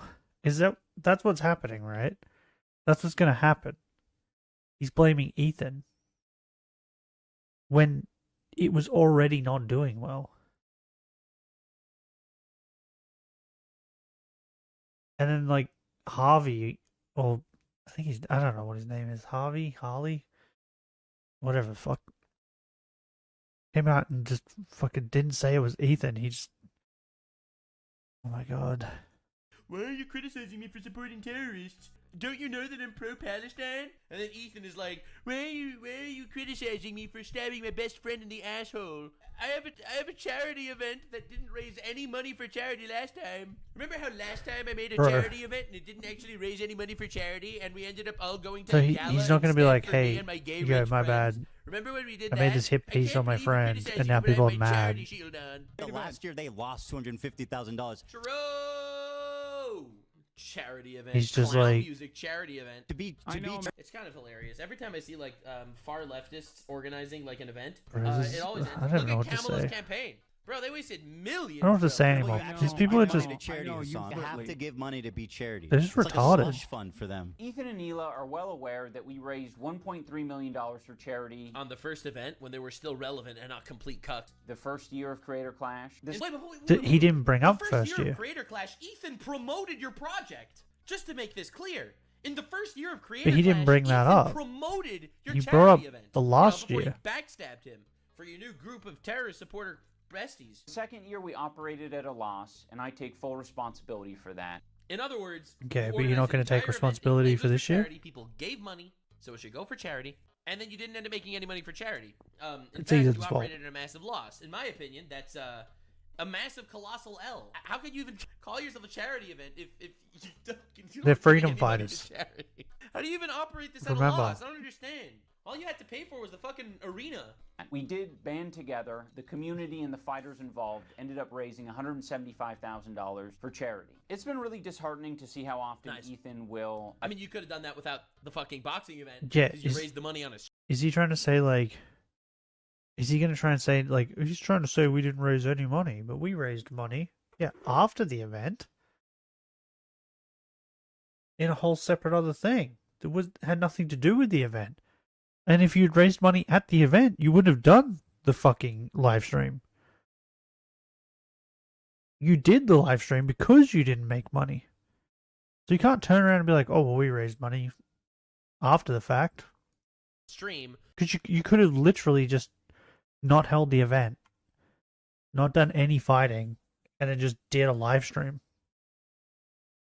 So you really didn't need the boxing event to raise the money for charity. Yeah, boom. Attack Creator Clash through us. I can't believe he's attacking my project after I stabbed him in the back repeatedly with a swastika sword. Like, dude's a retard. Like, what are we talking? This is I am shocked and appalled that this guy thought he could make it. The other thing, too, is like, he's attacking our event, right? He's stating facts. He stated facts. He didn't turn around and say, like, Creator Clash is a horrible event and start shitting on it like that and explaining why it's so bad and all this. He just stated that you didn't make any money. You lost money last year, which is fact. Because that's what happened. Make a video like this and it'll go like, well. what? I'm sorry. What are we going talking too hard? about? I feel like I'm going too hard. I'm not going too hard. Fuck it. I think he That's what spent we do. too much Subscribe time for around more, Hassan. Base nuts moments where we make fun of retards on this channel. Or attack us through Creator Clash. Ian and Anissa, masters of putting on an event. He's reposting random troll accounts. What? That are very easy to vet. If you click on this profile, it has a bunch of Sam Hyde Who cares? posts. Dude, Sam Hyde fucked this man. Who cares? Are you a baby? Who gives a shit? And so hard. This is crazy. And it just hates Anissa and I. All right, and Okay, yeah. One step away. Dude, you collaborated with Hassan Piker, a guy. Okay, all right. You know what? I'm gonna put this into perspective one time, one fucking time. I'm putting this into perspective, so I don't need to bring it up literally ever because I already see the way the rest of these fucking. Yeah. So he's been Hassanified, right? Where Hassan does he give them like a special ring? Oh, maybe it's Hassan's cum, right? After he butt fucked Ian, right? And came in his butthole. He was gifted with the ability to magically put up this invisible wall to ignore facts and make up their own bullshit, right?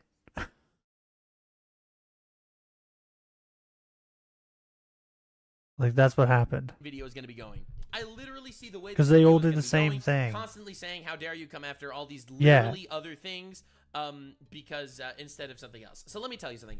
Hassan Piker. It's the invisible wall that comes from Hassan's cum. Okay, a terrorist organization. because he's a Hamas wizard. wants to kill all Jews. This is a clip of Hamas saying they want to kill all Jews. All right, just want to make this clear. This is their charter, where they say, quote, the day of judgment will Listening not come to until this Muslims stuff, fight Jews and kill them. anything Then the that Jews will involves hide behind Hassan, rocks and I trees, feel like and the listening rocks to and it, you trees just will cry out, feel "Oh, really Muslims, there is a stupid Jew after hiding listening to behind it, me. Come and kill him." because you're like, This is the actual charter of because you come away from it being like, am I just not smart enough to understand, or is he just so stupid that I'm like, it baffles the mind to the point where like you think you're stupid, right? Because you're like, there's no way anyone thinks like this. But no, there is. There's a full group of them, and they're on fucking Twitch.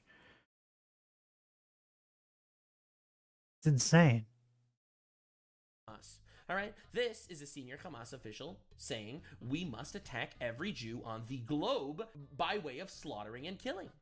Here we have cut off all the heads of Jews. Here we have Hamas leader saying turn their skulls into a ladder.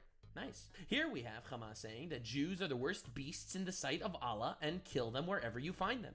Here you have Hamas saying that Jews are okay. Now show us like pigs. Hassan Allah, reposting them to get the necks of the Jews. or supporting them. Hey, do I need to keep going? This doesn't stop, okay? So this is the terrorist organization that Hassan Piker supports. When you make a video basically okay, supporting follow Hassan him. to stab Oh, maybe he does. your We don't know. former Jewish friend in the back, supporting him who is directly propagandizing for Hamas, there is nothing in the world you could say about how Ethan comes back at you. They went after Ethan, they went after his wife, they went after his crew, they went after his children, okay? I want to make this and clear. his dog. They went after his kids. There is no bar that he could cross aside from literal physical violence and incitement to violence that I think is like completely unjustified. How dare you hide behind your pathetic fucking charity shield that doesn't even make money for charity when you are supporting Hamas through Hassan Piker? All right? Stop with this fucking empathy bullshit. I can't believe he would stab me in the back when I supported a terrorist organization. Actual fucking retard.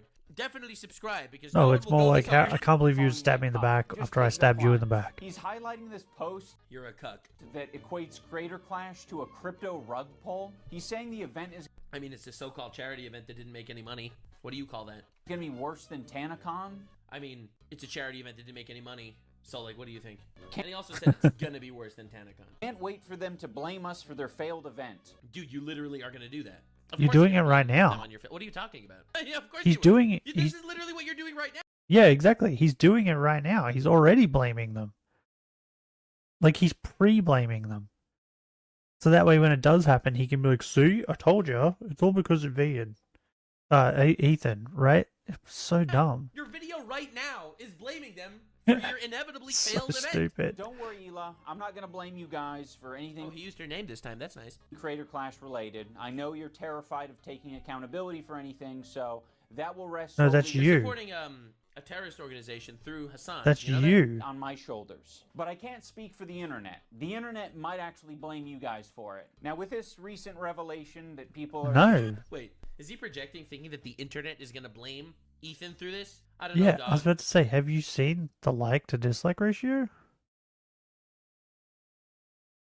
The internet is not on your side, bro. The internet's not really blaming Ethan for this. Going to use Go to the Crater comments. Clash to attack Anissa and I. Go to the comments. Wait, is there... I want to go to the comments. Hold on. He's probably deleting them. But I want to go and check the comments. Where's the video? Is it in here? He didn't link the video.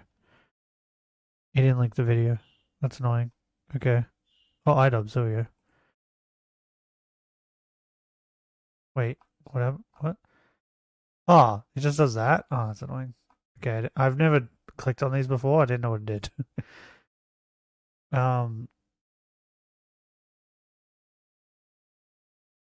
iDubbbz.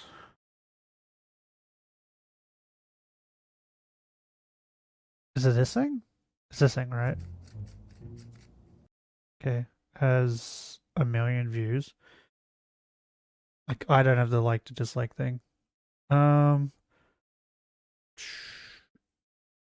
Basically, in its dementia retirement home phase. Okay. Another huge day for unemployed people. These aren't as bad as I thought. The you and H3 have some underlining tension going on. What the fuck? You're triggered by this whole CPS harassment thing. Fucking wild with friends like these. What the fuck are you talking about? Okay. So they've hit the second tower. Bro. I thought these comments would be way worse.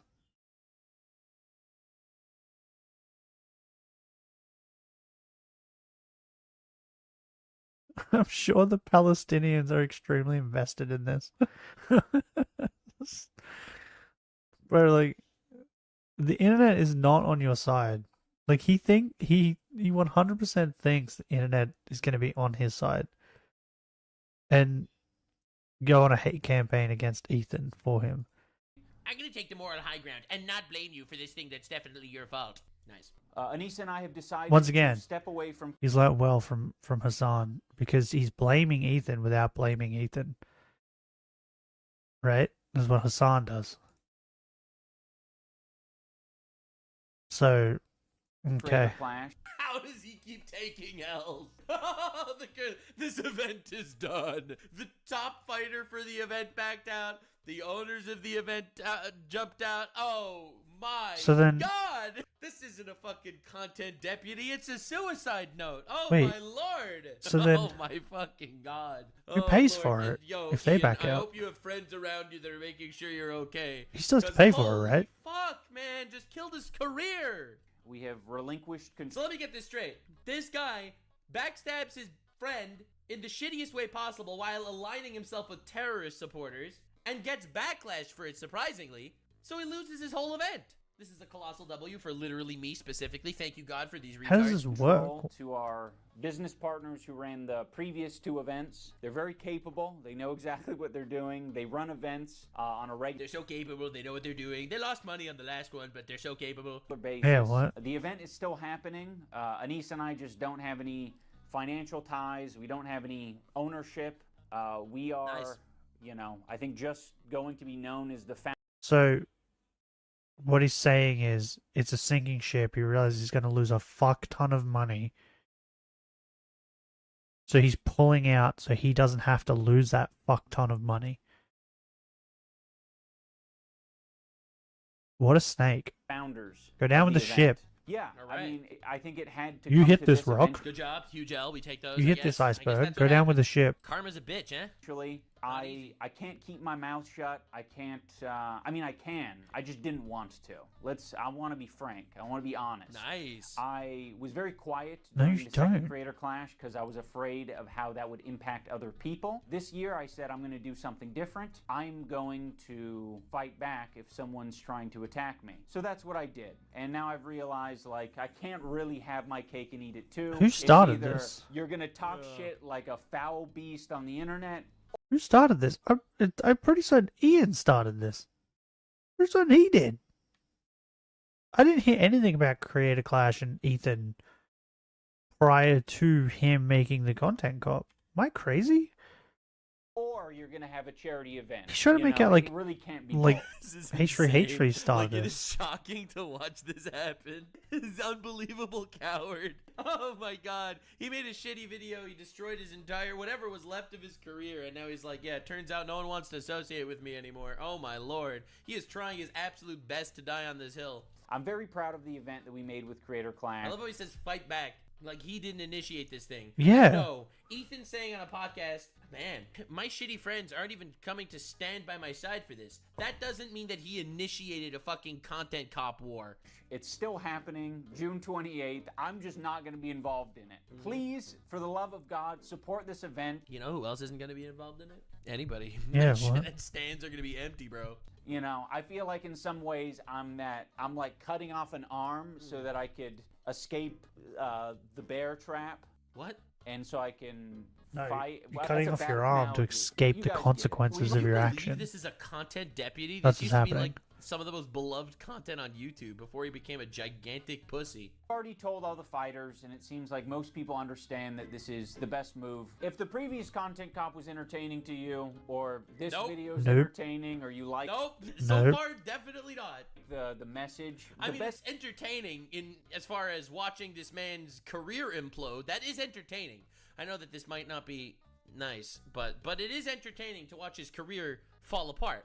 I mean, because it's all his fault, and I do love a good downfall. Definitely subscribe for more downfalls. Best thing that you could... Bro is jumping ship so he doesn't have to suffer the consequences for steering it into the rocks. Yeah. It's crazy, man. Do what I just said is to support creator. Buy a ticket, buy a pay-per-view ticket, piece an of in-person shit ticket, or donate to the fundraiser. I just want to see him do well. You know, I didn't try this shit because I thought I was going to be a good boxer. I didn't think I would be an awesome event organizer. And, you know, now I'm finally back to where I started, which is making fucking content cop videos. I don't want to make this too ham-fisted.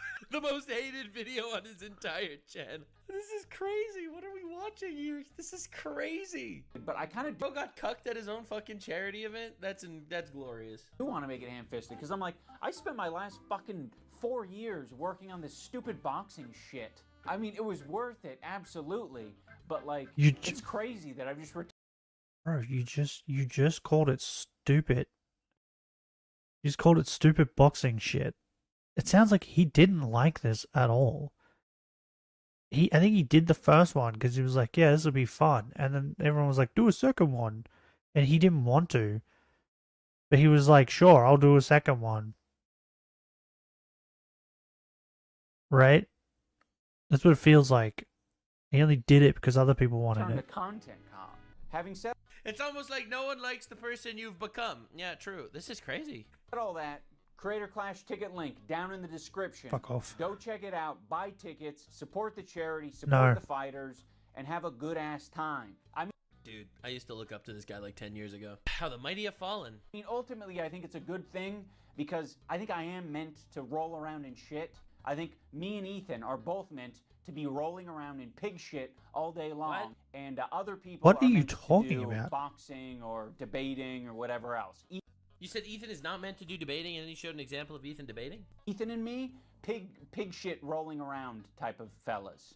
What is even happening? Yeah. Ethan criticized Hassan for supporting terrorists, and he's like, we just like each other. You underestimate my strength! I've got kosher strength! The will of Allah! I mean Yahweh! Yahweh! I think the worst criticisms I labeled at Ethan is that he's a bad boss, a tyrant of a boss. I just implied that he was being taken advantage of by people either in his community or outside of his community, and I... That was not the point of his video. Yeah, what? I'm a bitch-made coward. That was like the summary of personal insults labeled at Ethan. Before Ethan even knew what my video was about, he was already framing me as anti-Semitic. But dude, what the fuck? Bro, look at your description. Your description literally has the anti-Semite tag team over here. You literally united the squad of fucking retards and terrorist supporters of Twitch. You literally brought them all together for this one. What do you mean? Okay, again, we covered that shit in the past. I don't need to go over all that. But goddamn. He's like, no, actually, Ethan, the fucking Jew bag. Fuck this Jew bag Zionist baby killer, guys, right? I don't know if that's what the video is. I'm one of you. I fucking hate Jews too, guys. Let's get after it. Israelis have no right to defend themselves, actually. All Israelis are settlers, actually. What is he going to give me a history lesson now? Is he a historian? Yeah, he just discovered empathy, by the way. And it only extends to the point where you're actually talking about Jewish people or Israelis. Then empathy stops and they should all be murdered. It turns out he was right, because he collabed with Hassan Piker. Hassan, baby settlers are valid military targets, Piker. Actually out there like Timothy McVeigh. He's running to the closest fucking kindergarten to blow it up. There's a Jew. I heard there's a Jewish. That's not what Timothy McVeigh did. I love how Ian is trying to make it look like Ethan is crashing out here, when in reality, I think this is a perfectly normal reaction for one of your former best friends stabbing you in the back to ally up with terrorist supporters that want to kill you. Like, I think this is a relatively reasonable reaction for someone seeing their former best friend stab them in the back and unite with, like, actual terrorist supporters. Bro, as someone that's been stabbed in the back, when I saw hit piece videos made on me from former friends, it stung. Now, I didn't crash out, obviously. In fact, you know, I spoke to them behind the scenes and they took down the video and apologized because it turns out I was actually kind of based. But this is crazy.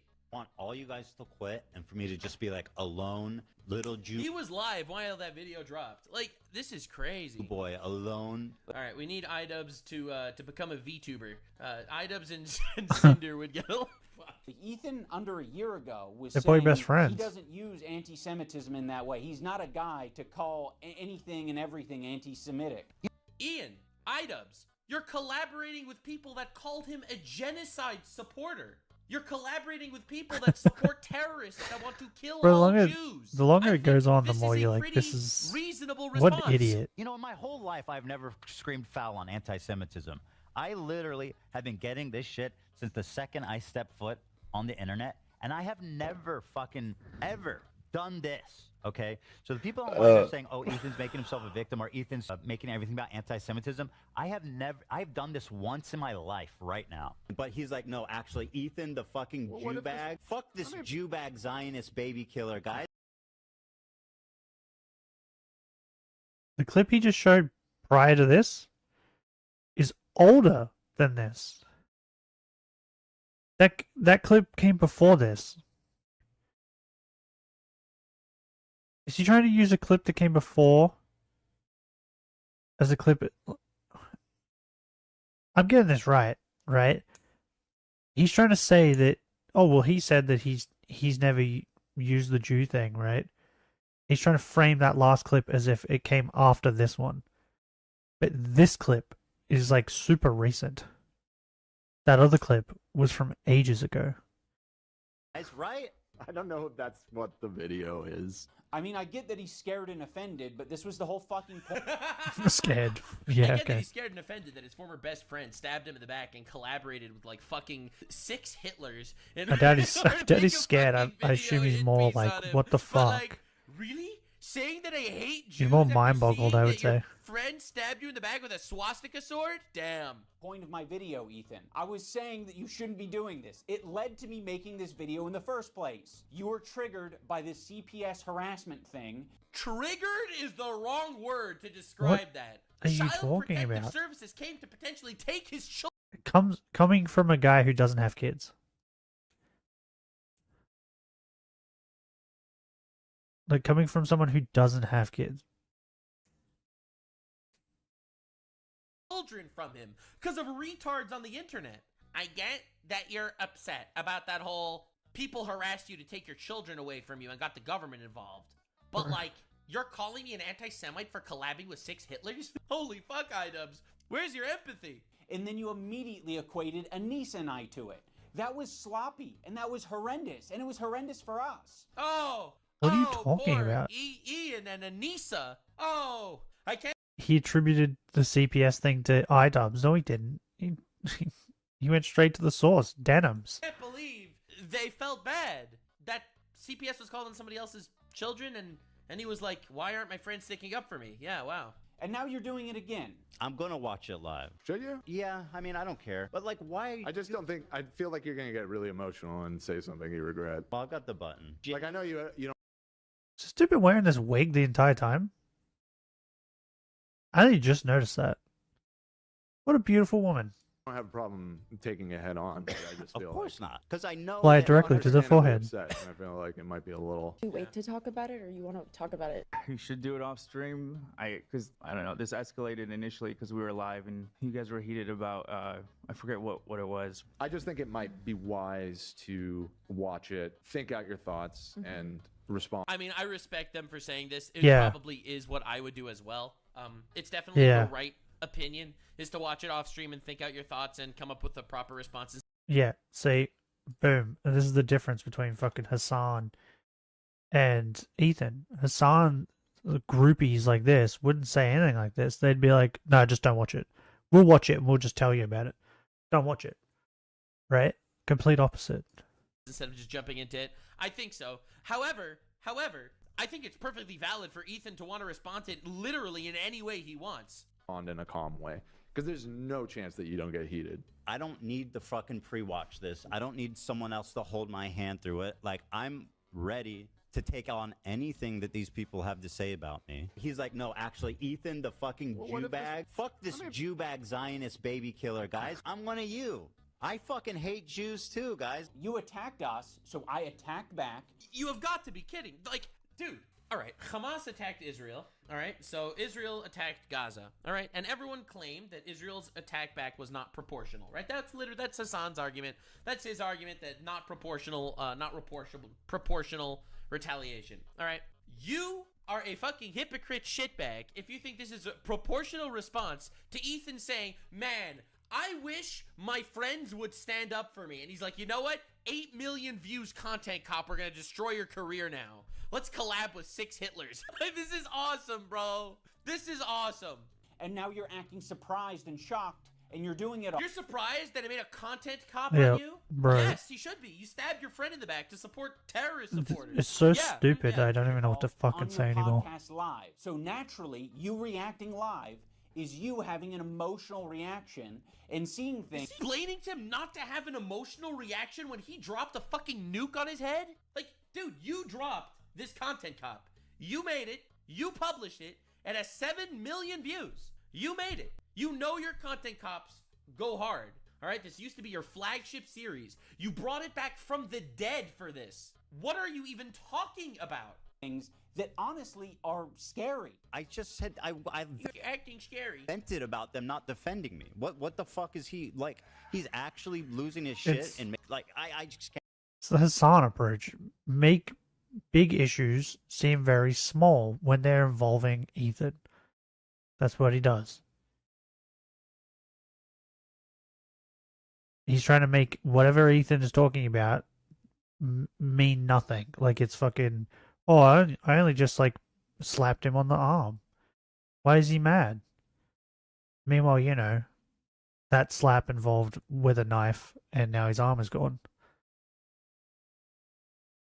That's the way they do things. They make things look Did you call him up? Venting to 2030. Yeah, that's like what he fucking did. nothing. So go fuck yourself. I agree. All right, so first of all, that wasn't in context. I remember that clip. That wasn't in context. And also, that was from the stream where he got CPS called on his family. Like, could you not understand why someone would be reasonably upset if CPS is called on his family? Fair weather No, friends he who can't are because so he doesn't have happy kids. To be friends as Clearly. long as they're getting something out of it. I mean, he didn't call you out specifically there, did he? He just said that in general, his friends. And I get it. I get why, while the largest harassment didn't you campaign know, of all Nux? time against him is happening, Ethan only he wants has his one friends friend. to stand by him. Ian sucks for the same reason right now. He could say something. Spineless. I mean, he was completely correct. He was completely correct in Okay. saying that he's spineless. Our POV is like, fuck everybody, and I don't want to hear any excuses. You're All right, makes sense. Yeah, he's right. not my friend, and you never were. He's And right, and you proved it by stabbing him in the back. Yep. Yeah. you never will be. You never will be. That's crazy. He proved it. You correct. You are proving his point. Yep. What's very insane about this content cop is I was thinking about Ethan's feelings so much in that video. No, This you has to be weren't. sarcastic. Ain't no way he just said What? That. Ain't no way skinhead cuck just dropped that shit. Are you gotta be joking? kidding me. Does he really think that? No. I must have misheard like a comma or a period or something. My friend, and you never were, and you never will be. You never will be. He was What's very insane about this content cop is I was thinking about Ethan's feelings so much in that video. I thought about the idea of like how I shouldn't be saying the term Zionist or Zionism in. He's serious. This isn't sarcasm. That video because I was like, he has explained before that that's personally insulting to him. Are you fucking kidding me? You collaborated with 6 Hitlers to make a fucking backstab content cop video on your former friend with your Nazi fucking sword out there? Like, and you're claiming to think about his feelings, dropping this fucking hit piece on him, literally with his arch nemesis What that the have been fuck? harassing him nonstop. Like, what are you insane? You were thinking about his feelings the whole time, so you left the CPS thing out of the video to make it look like it's way worse? I am shocked. I am actually appalled. How could any person say that? And he doesn't like that. You know, regardless of how true it is, I was like, I'm going to think about Ethan's feelings. These people are all crazy. And Ian knows nothing about politics or Zionism or anything like this. This is mind-boggling. Bro, they're all in the cum He's bubble. like, all right, so the terrorist supporters told me that you're a Zionist. So They're I in the decided cum to make a bubble, hit bro. piece on you. Not mention this. The special Fast cum forward to him bubble where reacting to they my video. nothing He matters. made his video with empathy, thinking about his feelings. This is the worst thing I've ever heard in my life. Where everything He they really say is thinks he's true the good guy. and everything everyone else says thinks is he's the good guy. untrue. Oh my god, what a delusional loser. He's just outright calling me a fucking Nazi. Is it a coincidence that Ian really shaved his head just before doing this video, and he's holding? I mean, he's just asking questions, bro. Holding a swastika one. I mean, yes, he's calling you a Nazi because of the swastika sword, the shaved head, and the fact that you were standing with people who fucking, oh my god, this is insane. He can't be this stupid, right? I mean, he's just asking questions, bro. We can free Palestine. Let's remember that Hassan had 10 swords, and Ian picked the sword with the swastika on it that he's holding at the swastika angle instead of the Hindu angle. Again, I know it's just a bleach sword, but I don't know. Lots of questions. Time without being a Nazi. You fucking Nazis. How about that? Well, this is the white savior, Ian, who's just found empathy, unless you're Jewish, of course. Ethan, people are allowed to shave their head and not be called anti-Semitic. Yeah, he didn't call you anti-Semitic because you shaved your head. Yeah. He called you anti-Semitic because you collaborated with like 6 people that support terrorists. And Yeah. Jews. What? How is this so hard for him to You also understand? shaved your head and looked like a skinhead. Also, just saying. I wouldn't call you an anti-Semite for holding a fucking sword with a swastika on it. It's an Ichiko bleach sword. All right, it really doesn't matter.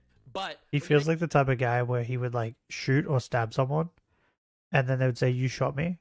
He go, "No, you just walked into my bullet. It's not my fault. You walked into my bullet." making a hit piece video on a Jew about Zionism, collaborating with 6 people that support terrorists. I don't know. If you're going to critique his podcast or be pissed off that he personally insulted you, even that is enough to be called anti-Semitic. It's fucking crazy. This is insanity. I'm shocked. I'm actually shocked. And I feel like Ian tried to release this video right after the Hassan debate to try and scrape a little bit of relevance off of that debate, even though the debate absolutely made Hassan look like a complete cuck. I don't want to talk about Hassan's sword. I don't want to talk about Hassan's sword hilt because Ethan himself basically admitted already multiple times he doesn't think any of us did that intentionally. And he's so bad faith. He would be right. I also admitted that I didn't think that they did it intentionally. And then I learned a lot more facts, like the fact that Hassan bought it because it was a swastika sword, where Ludwig told him, I wouldn't touch that, it's a swastika sword. When he told his people, his friends that joined the stream not to touch the swastika sword. Also, the fact that Hassan has 10 swords and they picked this one on the video hit piece on the Jew. You're right. Before I knew all of that context, I also thought it was a coincidence. After I learned all of that context, I don't think it's a coincidence. Right. Do I think any of them? No, well, I still think maybe Ian, right? Was it stated that Ian was the one that chose? Because I wouldn't be surprised if the other 3 were like, yeah, you use this one. Use this sword, right? And like convinced him to use it. If it's just Ian went and picked it, then actually like wanted to put a swastika. I love how he's using the clips of Ethan before Ethan learned the context. This is the most bad faith bullshit Of course I've ever he is. seen. He's not going to use the clips after he learned context. I don't actually think that. The chances that they did on purpose is close to 0, right? So I'm not accusing them. I picked up a random sword in Hassan's room that was laying around. That could be the end of the discussion. Okay. Well, then the next question is, Hassan has 10 swords. But that was the only one that was lying around, ready to be picked up? Why? Why does Hassan keep the swastika sword so close by? Why? Isn't that a bit weird? That's a bit weird, right? You don't actually need to debate Hassan about the sword hilt. He left it up. Decision making. If it was a mistake, he could have. This is the most bad faith display of what actually happened I've ever seen. But I'm not going to delete the photo because I am shocked. He just cut out Hassan's response. That this is the argument he's making. I'm shocked. I'm straight up shocked. He cut out Hassan's response. He just left in the. Why? What? Show the clips. That's crazy. You know what? Don't just use half the clip. I actually have fucking timestamps for the research I did for the Hassan debate at exactly 28:42.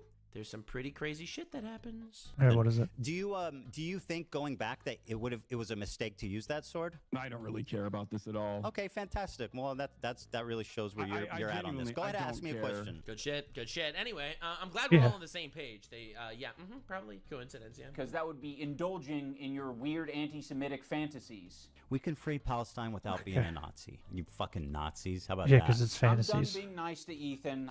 Kitty gloves off. He was being so nice when he dropped a content and tried to crater the career of his former best friend and stabbing him in the back. Wow. He was being so nice. So much sympathy. He really cared about Ethan's feelings when he made an hour-long hit piece on him, collaborating with his arch nemesis. Done being nice. I gave it a chance. He gave it a chance. He gave it a chance. He made a hit piece on him. Dude, this is fucking crazy. Sincerity and my empathy in that last video was real. What's sincerity and empathy? You made an hour-long hit piece collaborating with terrorist supporters. Oh my god. I was even equating to him having crash-out Bro, moments it's so in the same laughable. way that Denims could have crash-out moments. Denim denies rape that happens to rape victims, specifically cropping women out of clips when she's talking about them. How are you making this comparison? I think we're all capable of it. But he was using it in the video to suggest that I was making fun of his mental health. To my good friend Ian of 8 years, I really appreciate you weaponizing my mental health against me. To make Ethan crash out. He's having a parasocial, weird crash out. People can have crash out moments. Maybe if Ethan's able to get some help. Dude, I'm not making fun of your... Telling people to get some help is a shitty thing. I just, in fact, said it to iDubbbz to make fun of him.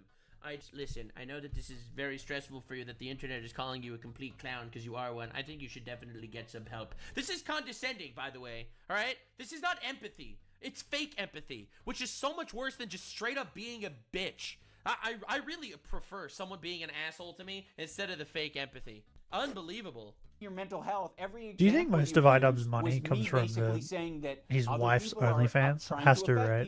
It's understandable. How does this guy have money? Right now, Ethan. That wasn't what you were saying in your fucking video. If you wanted to talk about it being understandable in his video, you would have included the context of the Child Protective Services being called to his house. But by the fact that you did not include that, it means that your entire video was bad faith. Yep. Literally A to Z, entire video was bad faith. 90% of the clips that Ian used in his original video were literally from the stream after Child Protective Services. And so is this one. Like he's still cutting clips to make Ethan look bad. Still adding clips to make him look bad. Right? And he's been lying the entire time. He said a couple truths. That's it. But most of it's been lies. So he's still a piece of shit. Children away. So, and he didn't mention that was the context. This is insane. Then we all go through this. To characterize anything I'm doing as crashing out, that I need help, that I need to get some kind of treatment, is cruel and pathetic on a level I didn't think he would ever be possible of doing. Every fucking example that you tried to smear me with was me actually pointing to something else that could be affecting you. Yeah, I think Ian just doesn't understand what empathy means. This is crazy. This is insane. I don't know if he's so mind broken in some way by he's in the cum bubble, life, but he does not understand anything about empathy. Cum bubble. Empathy does not mean condescending and trying to end people's careers. Bro is where in their him. mind everything like they say is correct and right. Listen, they can't be wrong. I'm just gonna do some revisionist history. I was so nice to you when I tried to end your career the other day when I stabbed you in the back, even though we were friends for a decade. When I was telling you to get some help, you're retarded. I meant it literally with love. True. You even brought up the clip of me saying, if you get help. It's like, yeah, the knife that I stabbed you in the back with, it could have had serrated edges. It could have been worse, okay? I was nice to you and made sure it was nice. It was a nice knife that would go in and out with ease. We all need help. Everyone on this planet needs help. I don't care how you get it. You can wander into the jungle and go on an ayahuasca trip. I don't care how you definitely need help. What you define this is crazy. Help. But if it... Hey, Ethan, I know people are harassing you. I know Child Protective Services came to try to take your children away from you. I know someone mailed 2 skulls to your house. Have you considered getting help? Wow. Empathy is trying to understand someone else's point of view. Empathy is trying to put yourself in somebody else's shoes. Ian, you have collaborated with terrorist supporters that have been harassing Ethan, telling him, stop crashing out and get some help. How fucking batshit insane do you have to be to think that's empathy? Helps you, that would be good. That's his type of empathy. It's just different to everybody else's. Okay. Like, unbelievable. You're getting much help. The main criticism that I was seeing online with my video from Ethan and Hila is that I didn't mention the CPS call. There's really just... And you forget, Nox, he leveled up and gained empathy. He's just on the starting stages of it. He needs to level it up some more before it's like actually to a level where it's usable, right? It's like in a video game. When you first get a skill, it's not as strong as what it could be.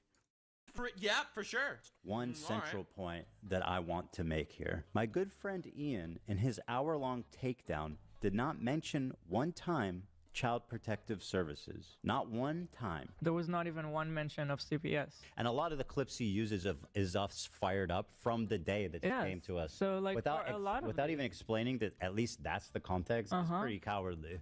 I wonder why I wouldn't mention the CPS call. I also wonder. What? Yeah, why? All right, let's see. Is he going to change the narrative completely? I wonder why I CPS wouldn't call mention it. happened the same day that you were shit-talking me? Oh, huh? How is that a fucking defense? Wait. Yeah, what? Could it be that the CPS call happened the same day that you were shit-talking me? And I didn't have any chance to defend myself? You just immediately, in the same podcast, right next to each other, said, CPS call was very traumatic. And then you said, fuck Ian and Anissa.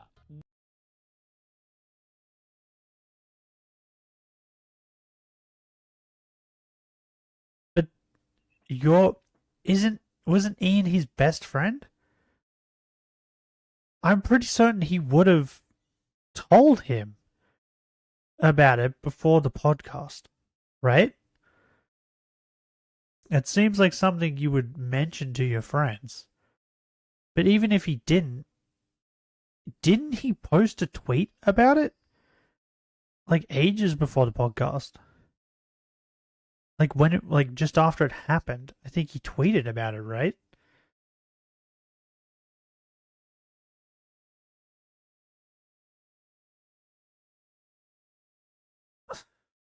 What? So that means you just don't mention it when they were obviously crashing out over the CPS call? What does that even mean? I don't. Yeah. Okay, so once again, like, how is that defense for why you didn't mention? What is happening? See what I mean? The more you listen to these idiots, the dumber you get. Because you're like, am I stupid or are they stupid? Because this is fucking retarded. Child Protective Services came to their house trying to take away their children. They freaked out. Fucking freaked out. They were on stream yelling and ranting and raving about this massive hate campaign that was targeted against them for the last fucking year.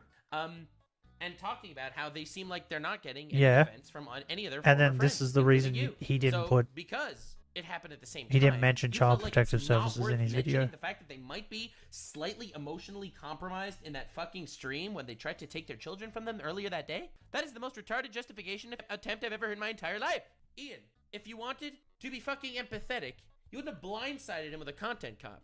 This is crazy. Yeah. Most of the video that he used was the CPS call, and he didn't mention the CPS call. And his argument is, well, it happened at the same time. And you link those together, you kind of layered those flavors, and then Anissa and I got a bunch of harassment. Oh, poor baby. From a short rant on a stream, you got a lot of harassment. I wonder if their online, kids got taken away. Call you bad names in a comment section. So that's why you decided to maliciously clip them out of context in the worst way possible and end their career collabing with terrorist supporters with a 7 million view video? They did it when they were crashing out after someone tried to take their children. You did this is mind-boggling. I don't even understand.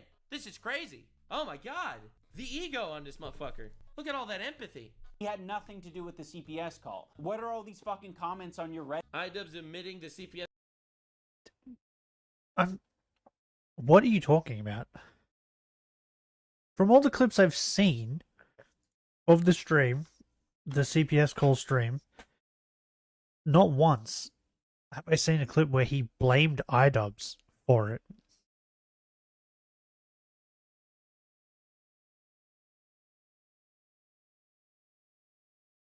So the fuck is this?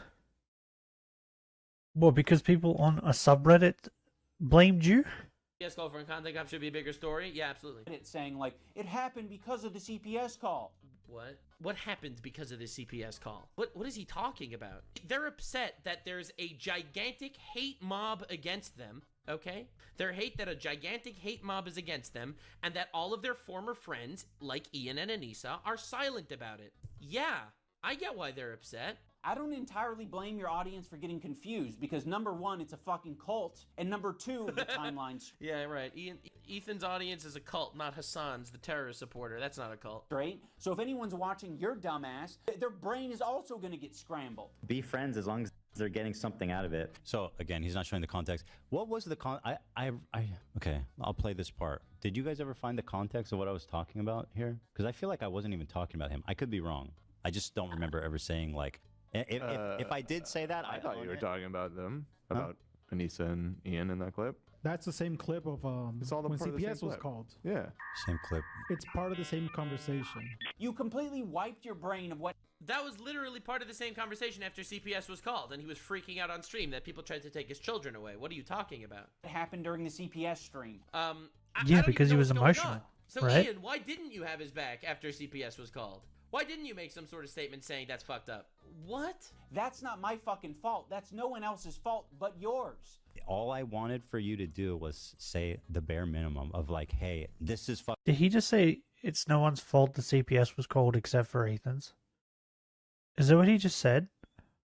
fucked up. This is not true about CPS, whatever, like the bare minimum. It came up because they were talking about it on their fucking podcast. By the way, they're the ones that like started this conversation by talking about it on the podcast. Be like, hey, I'm not getting involved. I think that was their response after you guys initially called them out. This is what I was talking about. You cannot have something terrible happen, be like, yes, let's make some content, and then shit talk your friends of 8 years. Wait, you can't have something terrible happen, go live, and say, it's really upsetting that despite the fact that there was a massive hate mob against me, my friends didn't stand up for me. Yes, I think that's a perfectly reasonable thing to do. Like, is this projection? Bro, you made a hit piece on your friend for 8 years. Because what? They complained that you weren't standing up for them, which is a perfectly reasonable complaint? This might have some of the worst logic I've ever seen in my life. Bro became a cuck and literally all his reasoning went out the window. He made more sense when he was advocating for the N-word. I'm so fired up, I don't even know what to do with myself, which is why I'm crying. I don't know if that's a good state to be in. That's that. And a lot of the clips he uses is us fired up from the day that he came to us. For anyone confused about the timeline, Ethan was talking shit about us on his Instagram. Okay, talking shit about us is very vague. What Ethan did do was say, I don't understand why iDubbbz, my friend, isn't telling his editor to stop harassing me. That's what he said.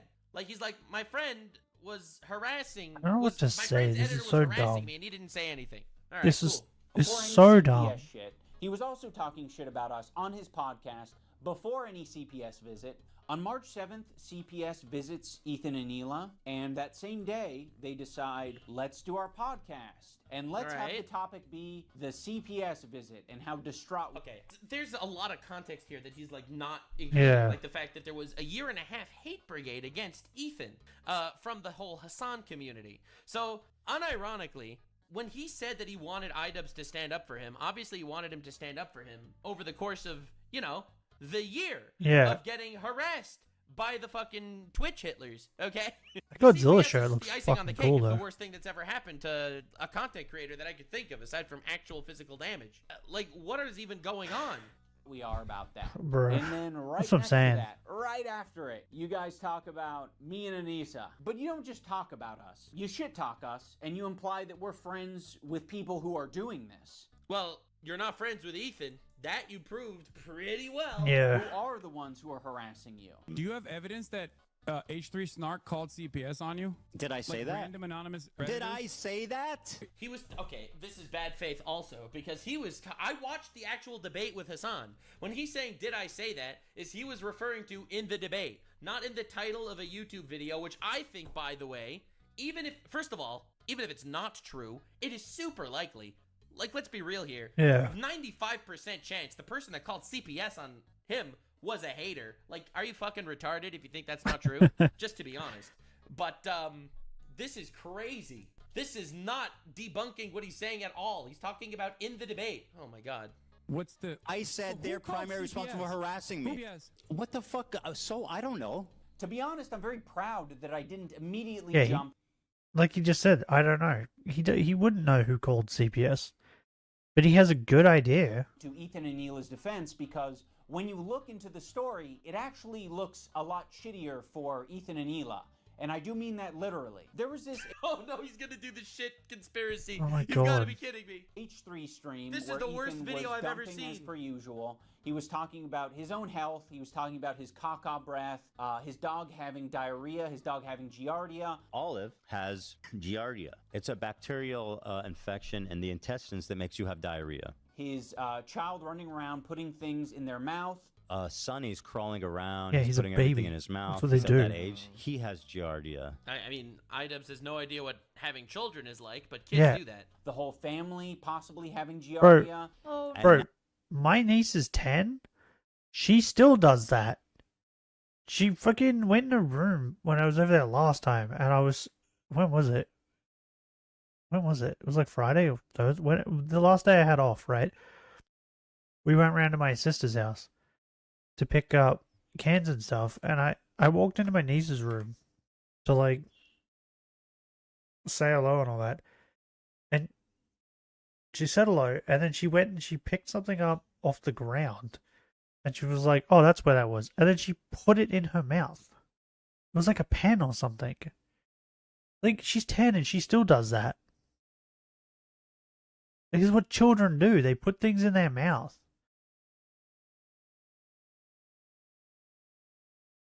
Like, Now, Ela has giardia. Yeah, because people catch this like colds and shit from their kids all the time. I mean, he wouldn't know because he has no children. Yeah, he doesn't have maybe kids. not even allowed near children. Who knows? But what? And what's the point? I hope he doesn't have children. And now, bro, I think at this this morning point. I had diarrhea. Oh my God. What can I do to not get it? From Yeah, you? I'm trying to because I'm not trying to get it. No, it's extremely ridiculous to Yeah, get. and It's, you have to ingest my. And that's the other thing too. Like, fucking, my niece gets, like, catches things constantly. She's like me. Like, I get sick all the time. Fucking Benny can attest to that. But I get sick a lot. But, like, I would say 50% of the time when I get sick, it's because I've caught it from her. Like, recently, I had the flu, I had a stomach bug where I was shitting my brains out, and then I had a bunch of other stuff, right? And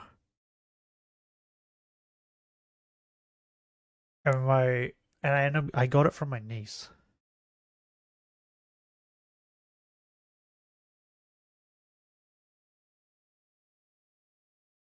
Wait, what number was I up to?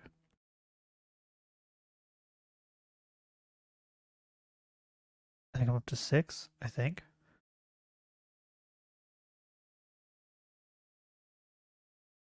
I got not the flu, but I got the stomach bug from her.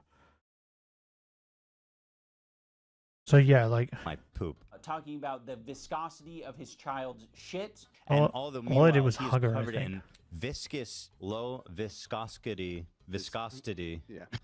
diarrhea. He mentioned diarrhea a lot. Crazy diarrheas like in the middle of the night. All the time he's having these crazy diarrheas. You wash your hands as best you can, but these are really nasty diarrheas. And then extremely foul smelling diarrheas. So of course, All right, Ethan, I'm not having sure what the point of that is either. All right. made so many enemies over the years, other people react to his content. And when other people see that he's talking about his children... Is he validating the CPS call? There's no way he's like sort of validating the CPS That's exactly call. what he's And He's doing. implying that it's just a worried fan that called fucking Child Protective Services to take his children from him. You've got to be fucking kidding me. Are you this is Mr. Unlocked Empathy. Getting giardia from dog poop. Sonny's crawling. But he's probably going to emit, like, I think in like the next stream after this, doesn't he state that the kid doesn't have, like, they took him to the doctor and he doesn't have it? like in the following stream, and they just had some weird bug. I'm pretty certain that's what happened, right? He's probably gonna leave that part out, but it's clear as day that iDubbbz has not, it doesn't have kids, and probably has never interacted with children. Well, babies, right? Crawling around, he's putting everything in his mouth. He's at that age. He has giardia. People are quite reasonably He just replayed concerned. the same clip. And so, yes, anyone who's seeing that content might be concerned enough to call CPS, including Ethan's own chat, which... He is implying that it is reasonable to call Child Protective Services on someone because their child got sick. Are you fucking kidding me? I wouldn't say he's outright defending it. But are you fucking kidding? But he's drawing the I have line. someone in my chat that just said He's on the Nuxenor's line. promoting bad parenting. Yeah, I'm not promoting letting your children put shit in their mouth, but I am also aware that unfortunately that happens sometimes. Like, this is crazy. Bro, by the way, is not a me. when my nephew was young, like baby, we took him to the park, and he was playing in the park, doing normal stuff. And I don't remember what happened, but we looked away for like a second. And then when my sister looked back, he was putting rocks in his mouth. And she made him spit it out. And then she realized too, the thing he had in his hand, the next thing he was about to put in his mouth was dog shit. So then we checked the rocks to make sure they weren't dog shit. And they weren't, they were just rocks. But like, that's what babies do. They're like, for some reason, their instinct is like, oh, I'm going to put that in my mouth. So yeah, my nephew almost ate shit. Like dog shit, literally. But yeah, he was sticking rocks in his mouth. And there's probably plenty of stories that people have of like talking about like eating bugs and stuff. Like I've talked about how we used to eat these honey ants. Because they used to like I don't know if they got honey or they got nectar from flowers, but they'd have honey in their butt. And when you would eat them, they were really sweet. Like honey. So we would just go around finding honey ants and just eating them.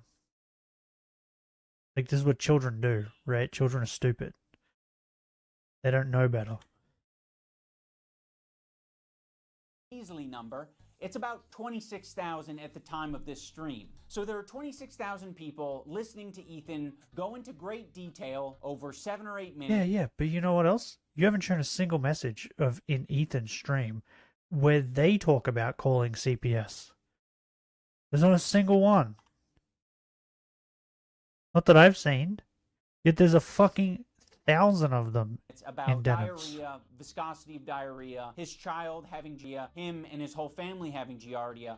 They're calling it the poop house. Now what Ethan does, instead of taking any responsibility for sharing too much on his live stream. Oh, so it's Ethan's fault for sharing on his live stream that someone called Child Protective Services to take his children. This is fucking crazy. This is unbelievable. Bro is like sort of unironically defending the CPS call and saying it's like... Yeah, but also, Nux, you gotta remember, it's not his fault the boxing event isn't doing well.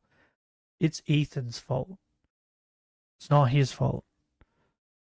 So, in the same video where he's blaming, or trying to blame Ethan for the boxing event not doing well, he's also talking about how Ethan needs to stop blaming other people. It's from a worried fan. All right, no Like, worried fan would call Child understand how Protective stupid this Services is? to take. In fact, it has to be malicious because Child Protective Services is fucking evil. You hear the stories that come out of that hellhole.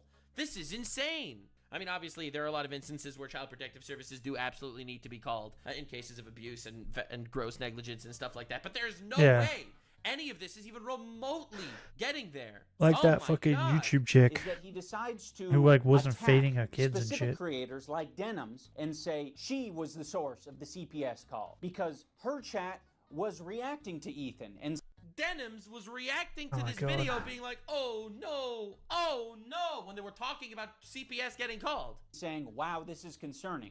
Is on her platform right now advocating for our children to be forcibly removed from us by Child Protective Services. This is The problem with the CPS thing... Why don't you show the Denims clip?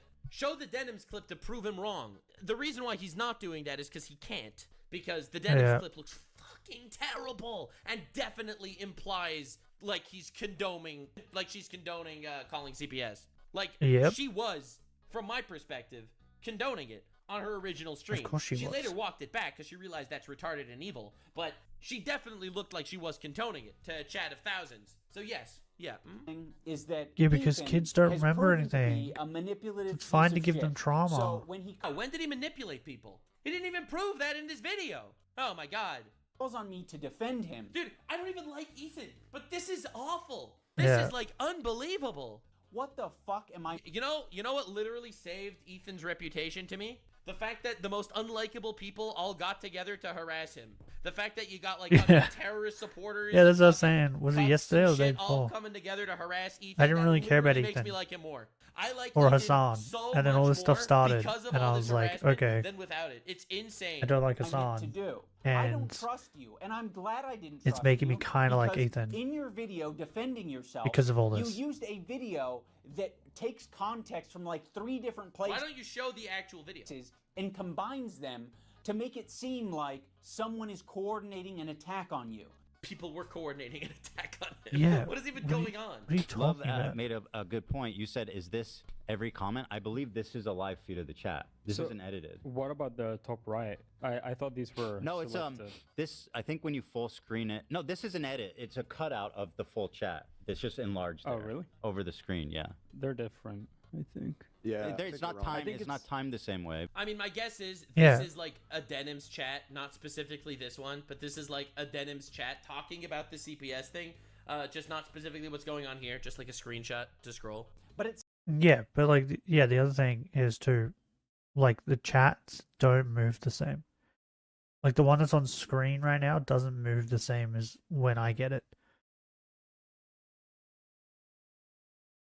So, sounds like, based on this clip, you knew that it was bullshit, and you just went with it anyway. What are Ethan you Klein talking uses this about? very deceptively edited video that is just like doing this smooth scroll to make it seem like that's all of Denim's chat. But that's not what it is. And then when he's called out Okay, on it, show us he Denim's fucking- chat. He hides it. He moves his window over the real chat. Also, this is not a joking matter, by the way. It can be very severe. You've got to be fucking kidding me that this is evidence. Oh my god, remember when his videos used to be like airtight and shit? Alright, look at that again. He moves his window over the real chat. Alright, so watch him move his window over the real chat. Also, this is not Alright, so right now, as you can see, he's in the bottom corner covering the person he's reacting to. a joking matter, by the way. It can be very severe. So he moved it to, quote unquote, cover the real chat, but also help you see the person he's talking about. What? And deadly to small children. I mean, much like many other Reading the illnesses, chat, very, kinda get- very, very dangerous. Now pay So I would attention assume to he doesn't her actually chat. have a Alright. housekeeper anymore, or perhaps he lost his extra. Notice how he's covering her face. You can't have her cover her face. housekeeper? And if you look at her chat, it's all saying caca caca. So now the house is just like covered. It's the same shit.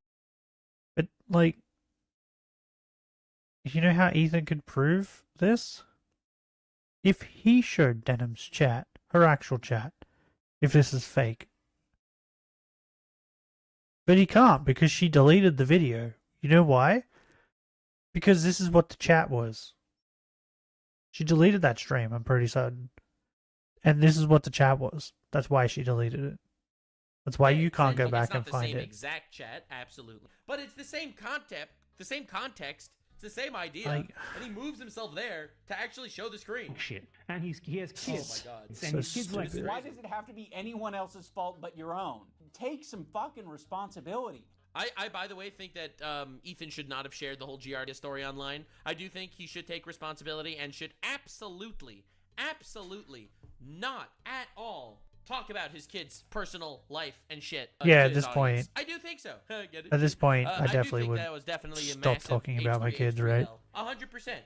But it's definitely a person that fucking called CPS's fault, and all the people that are sitting there, you know, gleefully laughing about his children getting taken away from him. That are the monsters. It's just so bizarre that Ethan would expect Anise and I to make a statement when Denims But herself already you know what made a else? statement. What?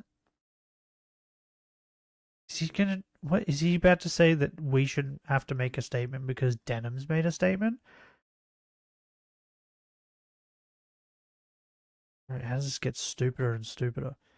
But you know what else is hilarious? Denims acts like she's worried about Ethan's kids while laughing at that guy telling her about the shit on the floor or whatever.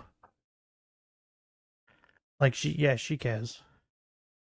But I need to go back. Statement about Ethan would expect Anise and I to make a statement when Denims herself already made a statement about it and said that she does not condone calling CPS. Yeah, but that was obvious. That was after she got hate for laughing at the video where they were calling CPS, or when they were talking about the Giardia shit. Talking about CPS. 1, I don't condone. 2, I've never condoned it, and you will not be able to find a clip of me saying, yes, we should do this. You're right, because she knows that's criminal, probably. But she decided instead to just laugh and giggle and cover her face when other people were showing that. Because it doesn't exist. Oh, I've and also literally talk about given how Ethan Klein credit on multiple times. kids for can't multiple remember instances, anything, and I so will do it's it again fine. right now for not showing photos of his kids. Part of my criticisms of Ethan initially. She also claimed that it's okay to traumatize children under 5 because they don't remember anything. That was another claim. That she made. What is even going on?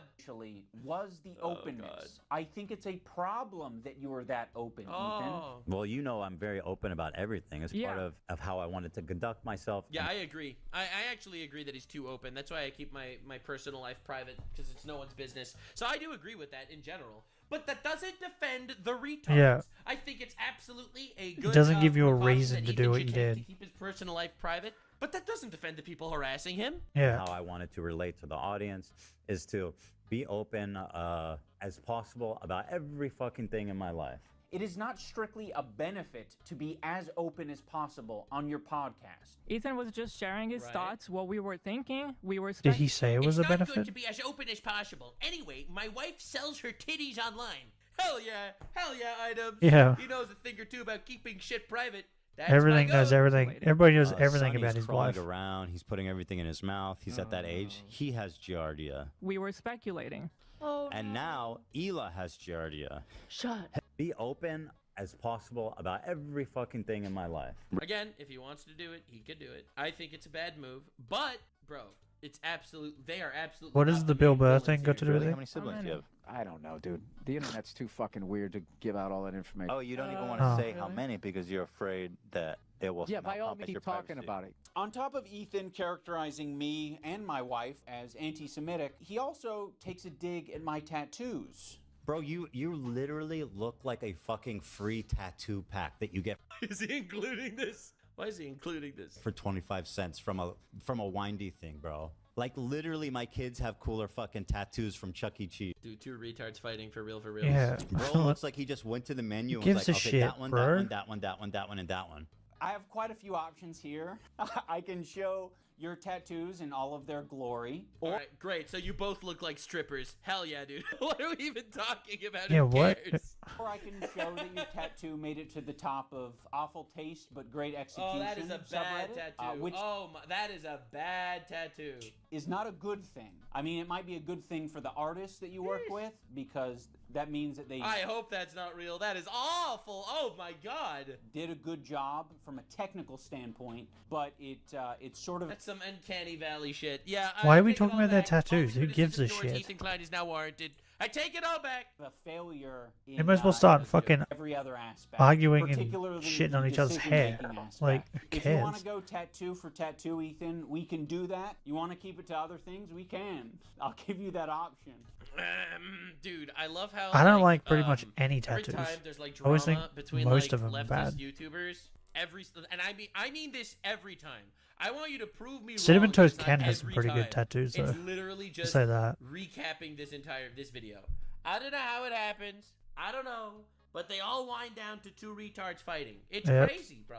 This is wild shit. Ethan also talks about the potential CTE that I might have after boxing. Yeah. Ethan, your whole system is scrambled. No, your brain is scrambled from getting punched in the face too many times because you don't understand the situation. Some people are saying the CTE is starting to take effect, I guess. That would be comforting if there was some explanation, at least. Any amount of CTE that I may have endured after... Are you really making this a point?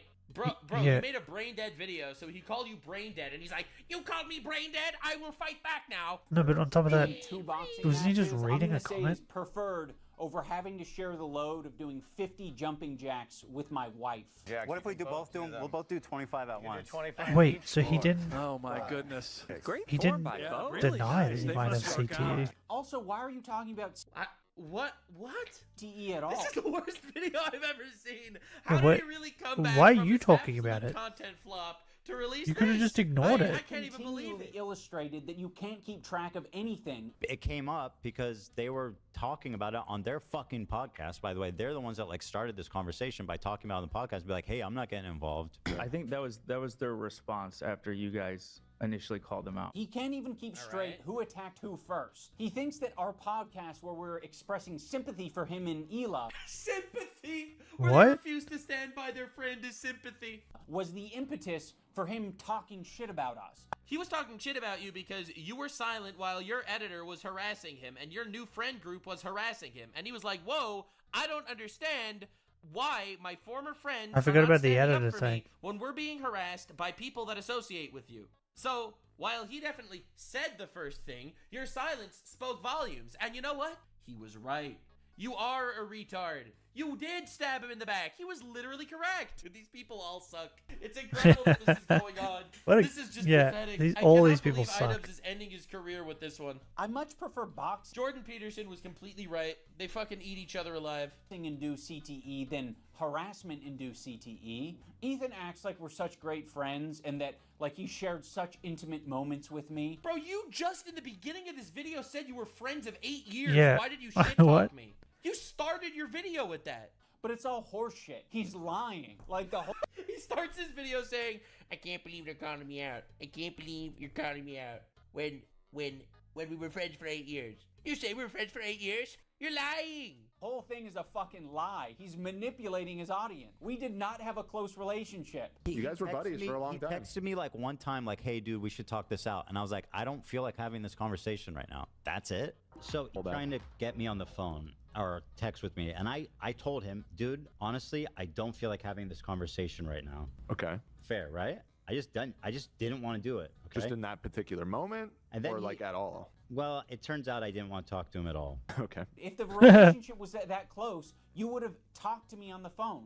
You wouldn't have shit-talked me. You would be curious where my brain was at and where I was coming from. There's this moment in the Content Cop where I mean, I agree. Ethan should have probably talked to him behind the scenes, but that doesn't at all validate the backstab that happened, in my opinion. As someone that's been backstabbed, this is really shitty. Trying to give an example of the cycle of harassment. Have you ever been in a comment section and found someone to argue with? It doesn't stop. It can literally go on forever. Arguing with people in comment sections. If you don't want to why are touch you grass.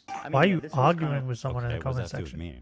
I don't know. Are you okay? Ethan and Eli act like they have no idea what I'm Why do talking you about keep here. mashing- So, I mean, maybe they don't. It's a very Why does he keep obvious and mashing easy to clips digest together? Point. That's why I made it that way. I'm going to explain it here so everyone on the internet understands. Oh my God. When you have a podcast where you are constantly emotionally dumping and saying things just off the top of your head, and you're attacking other people randomly, maybe from your perspective it's not attacking. Right. Maybe you're just commenting on. This is pathetic. And this is one of the worst videos I've ever seen. Like, I've already made it so far. I might as well finish how he ends his career, but like, damn. someone else's situation. He's got to be one of the most visually repulsive people. FaZe Banks, like, in my opinion, he's somewhat repulsive to look at. Wait, you're telling me that Idubbbz is calling him out for insulting people on his podcast, so therefore he deserves all the shit coming to him because he insults people? Bro. You could have done a content cop on Johnny Somali, bro. Why the fuck are you? This is the worst thing I've ever seen. He insults people, Bruh. so therefore I am gonna clip Bruh. his CPS podcast out of context and stab him in the back. He insults people. He calls them ugly. And be Pedophile. Pirate Software was like weird about it. It's like, look at my old voice, it's so lame. What an obnoxious loser. She goes, I can't believe these people are so obnoxious. And he looks like an idiot who's obsessed with me, dude. But what happens when other people comment on your situation? How could you possibly compare him making a commentary context on somebody and calling him out and insulting him a little bit in his context, he's ugly, Bro. right? To dropping a 7 million view hit piece on a former friend while aligning yourself with terrorist supporters. This is like the most unbelievable, misrepresented situation I've ever seen. It doesn't feel too good, does it? But it doesn't feel too Why? good when you Because he misrepresent made you in an the offhanded back of the comment and collabed with a bunch of terrorists about supporters, someone. huh? Feels pretty shitty. It's basically the same as when you called that guy rude. Get him. He's like, no, actually, Ethan, the fucking Jew bag. Fuck this Jew bag Zionist baby killer, guys, right? I guess in mega cuck logic, it works out. All right, this is the tolerant left fighting back with an opportune response. I don't know if that's what the video is. That is the back and forth I'm describing. You might have thought we were just saying that Ian and Anissa are bad friends. That is what they were saying. Yeah. But guess what? That's exactly. All right. Guess what? Exactly we what I didn't was saying. take it that way. You might have said something, but we took it as a whole other thing. That Okay. isn't what it was. And now we decided to shoot you in the balls. Yeah, I took it as a personal attack, so I stabbed you in the back. Okay, got him. Our POV is like, fuck everybody, and I don't want to hear any excuses. You're not my friend, and you never were, and you never will be. You never will be. What we took it as is Ethan and Neil are shit-talking us. They just implied that we are okay with Yeah, people because you use using CPS CTE, as your brain harassment. doesn't work And properly. now all their They didn't imply you were okay with using CPS as harassment. They called you shitty friends for not standing up for them when other people use CPS as harassment. What are you talking about? fans are brigading us. So I am going to respond in kind. So I am going to respond in kind by ending my own career. Wow, you Bruh. really showed them. He really showed them, bro. Make a God, look at all that empathy. content cop. So He called me a bad friend, so I proved him right. We are literally watching the end of a career, right? This is awesome, bro. Fuck, man. What if are you're not the- subscribed to the Nuxanor channel, you are missing out on all The kinds of two retards. two Aussie guys. that is what the cycle of They harassment made grog. looks like.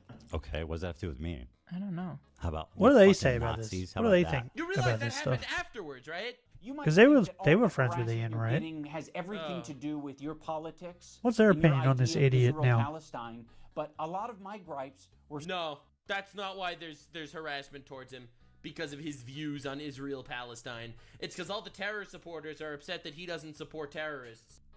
So they harass him now. Yep. centered around. No, it's not just you that. dragging It's also me the into your fact that shit. You know, you knew he talks that about their you were God going King all through the a lot, time. and you were saying That's I'm also hurting, another factor. I'm now going to make them hurt because they're not putting their head on the chopping Empathy, baby. block. Fuck you. You're a piece of shit. I really feel like you did this entire content cop to shill for the fucking fight. The Yeah. Creator Clash 3. He 100% did, and because he forgot to simultaneously do it aligned in the himself content with, cop. like, a large viewer base on Twitch, like with the Hassan audience. And it backfired spectacularly to the point that he had to step away from the entire project and end his career. This is pretty awesome. I'm sure there's anti-Semitic people that are attacking you guys, but they're not me. They're True, but they are the people that you invited to your fucking video. Yeah. You know, this entire crew over here that made an Arab to Jew racist tier list, or this guy that called him a genocide supporter, or this guy that supports Hamas terrorists. Well, yeah, maybe you don't hate Jews. You just happen to Bro, collab did you see the with order 6 too? Hitlers. Like, what do you want from me? Hassan was not at the Anissa. top. It's not Hassan. It's not all these Oh, other really? Of It's not course. Hassan? Huh. Someone doesn't watch the How Fucked is Hassan Piker franchise. creators that you're attacking. You're not the biggest victim on the internet, Ethan. Other people can experience a Yeah, he didn't claim to be the biggest victim on the internet, but he did claim to get harassed, which he was. Mr. Empathy. horrible fucking time. And guess what? They're not getting this other benefit, which is 26,000 viewers. You're Wait. So he's saying that it's okay that you get harassed because you make content off of it? Nah, dude, that's crazy. That's crazy. Oh, Lord. That Well, is then awesome, everybody bro. that's harassing You get Ian now, 26,000 it's fine viewers, because so he's it's making okay for you to get content harassed. off What of about it, the people right? that harass that don't make money off of their harassment? Bet you didn't think of them, Ethan. What about Frogan? She's fat and broke. bringing a lot of money and a lot of content, a lot of things that you care about from these beefs and from this harassment. There are a lot of people that you've just bullied, and they have nothing. He's gonna mention Frogan. He's gonna mention Frogan. Nothing to gain out of it. Frogan isn't. Yes! Oh my god. Frogman mentioned. Hijab Frogan. the Hutt literally says that she wants all soldiers to get PTSD, and she's broke, and she's irrelevant, and nobody cares about her, and she's fat, and she has diabetes. But she doesn't even make money off of her harassment. Did you think of that? Did you think of that? Has she always wait? She's not getting content out of this. She's You're not making attacking money on her in Twitch. How is First of all, she? she is getting content How's out she of able this, to buy that's a lie. coffee and Second stuff? of all, she always has not funny, coffee, and right? No one wants to watch her Or, like, streams because her food? content is awful. How's she and paying she's for a that shitty shit? person. I don't understand why this is a criticism. You can only harass people if they have the ability to monetize the harassment. Like, this is the most batshit thing I've ever heard in my life. You know, Ethan had a successful podcast before people started harassing him, right? You realize harassment, he definitely will make content off of it, and so will I, don't get me wrong. I'll absolutely make content every time someone harasses me and shit like that. But what are you talking about? You do realize... Okay, you know what? You're going to love this. I don't even know if I'll find Frogan's actual YouTube channel. I did. I found Frogan's actual There's a YouTube channel? Let me introduce you to Frogan's YouTube channel. This is her only video, capitalizing the freaking drama, bro. Has this she is have? her only video. Does she have 7K The only subs? reason why anyone ever heard of Frogan was because of this controversy. So yes, he put her on the map. Let's check the dislikes. Criticize me when he Ew! Get wrecked. Ew! Ooh! Ooh! Anyway, I guess you shouldn't wish PTSD on American soldiers next That's time. pretty funny. I'm sorry, what a horrible day to have eyes. I didn't mean to jump scare you with Hijaba the Hutt. Countless ways and endorsing so much worse harassment than what even you send her way. Yeah, it's her fault. It's her fault, unfortunately. I don't want anyone to get harassed, but unfortunately, she put the clown makeup on all by herself. What are you talking about? The reason why she got harassed is because she went out there wishing death and PTSD. Yeah, it was on her own American words that soldiers, caused her no to sympathy fucking for them, be and doubling harassed. down on that 4 times. Just the fact that trying someone to remake the big Twin like Towers Ethan with seen cake it. and have simulate planes. That's what crashing happens when you into say it. something Like, what are so you talking fucking about, retarded. man? There's a reason why she gets harassment. It's because she's awful. That it spreads he around the said internet like and fucking posted- Are they wildfire. talking about Tectone? Did he blur Tectone? What a loser! About Frogan Very over the past nasty, years is very- insanely nasty shit. I don't know. I think it was based.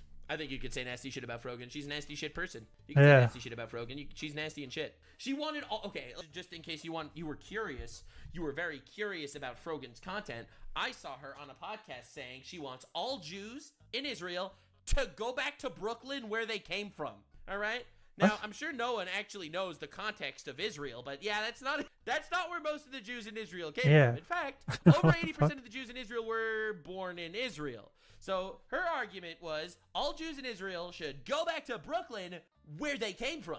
All right. So again, this is like a complete retard that's trying her best to insert herself in this. It's an drama. American It's who her own thinks actual- America it's her is the only center of path the to world, relevancy. So this is a completely shitty take. If someone attacks you online and you respond to them, I'll be honest, your response to them, even if it's bigger, is completely warranted. If a random guy with 4 followers on Twitter calls me out and I clap back and my audience annihilates them, it's their fault for starting the fight that they couldn't win. I don't know. This is just incredibly normal reaction in my opinion. In fact, I think it's very similar to the current situation in the Middle East. Hamas decided to start a war with Israel that they couldn't win. Look at that. Crazy how that happened. What an analogy. Yeah. Worse than anyone I've seen. Yeah, fuck Frogan. He called Frogan fat for wishing PTSD on American soldiers? Oh, poor Will, baby. If this is true, absolutely mind-blowing, insane shit. Hold on. It's not worse than anything you've seen. How can it be anything you've seen? I mean, he's right. It's Yeah. obviously hyperbole in the statement. Literally, no. I guess He was not. very nasty. He Well, I'm just saying, people like fucking want. What do you mean? Of course he was nasty. All right. Do you want context for that also? Because IDub seems to not care about context. Tectone's dad has terrible PTSD from being a veteran And his of the brothers. military, and Frogan was laughing at the clip. His of brothers him as well, talking right? About it. That's what I remember. He was talking about how his dad is like deaf on one ear because he was in a room that got hit by a mortar shell, and his Yeah, he's dad's like a friend cyborg. died next to him, literally. And he was deaf on one ear with horrible PTSD. And Frogan, from what I remember, was laughing at that clip, or maybe it was Denim's laughing at that clip. It was someone in the fucking terrorist It was support Denim's. squad on Twitch. Like, I think he has every right to call the fat bitch a fat bitch. So Like, get laid. I'll correct Nux here. So what it was Frogan said her thing, about soldiers. Techie saw it, got mad, and then he tried to explain to everybody why he's mad by telling everybody about his dad. Right? And how his dad is a veteran. And his brothers. And he told that story about his dad's ear and all that. The next day, or the same day, I don't know, Denim saw that, and she was the one laughing at it and giggling. So then the next day, Techie then came on and then shit on Denims as well and called her a bitch. Or like a piece of shit. He called her some sort of name. And then, and then the clip of Froggen doubling down came out, so then Techie shat on her even more. But that's what happened there. And then they got mad and upset and were boo-hooing. Why is he being mean to us? Why is he calling us names? He's so mean. Down, I'm fucking like I'm talking that's about what happened. specifically against Froggen. But like he called her fat, right, and ugly, which is true. Horrifically mean. Which is true. Come on, Yeah. E3. Come on, Ethan. Gross. It's true. She's fucking Jabba the Hutt's She is fat and ugly. fucking And younger she's sister. ugly inside and outside. I get called a fucking baby killer. I was talking specifically about that's way Froggen. worse than being called fat and ugly, in my opinion. Also, on top Yes, of Ethan and it Neela is constantly worse. victimizing themselves, I did notice that as soon as we didn't immediately jump to Ethan and Neela's defense, Ethan Immediately? You Yeah. never jumped to their defense. Immediately. It's been a year and a half. took that to heart and he started to make that his employees' problems instead of just make that his How do you- employees' what? problems. sucking it up Proof, and taking please. it on himself. He decided to imply that Proof, please. Lena is going to have a problem with that. Lena had a okay. This is unbelievable. Mr. Empathy is going there. Lena was supposed to be in iDubbbz's boxing event, and she had, from what I remember, a mental breakdown in the bathroom stall when she heard that iDubbbz, the person she was supposed to be doing a boxing event for, backstabbed her Yeah. boss with a content cop.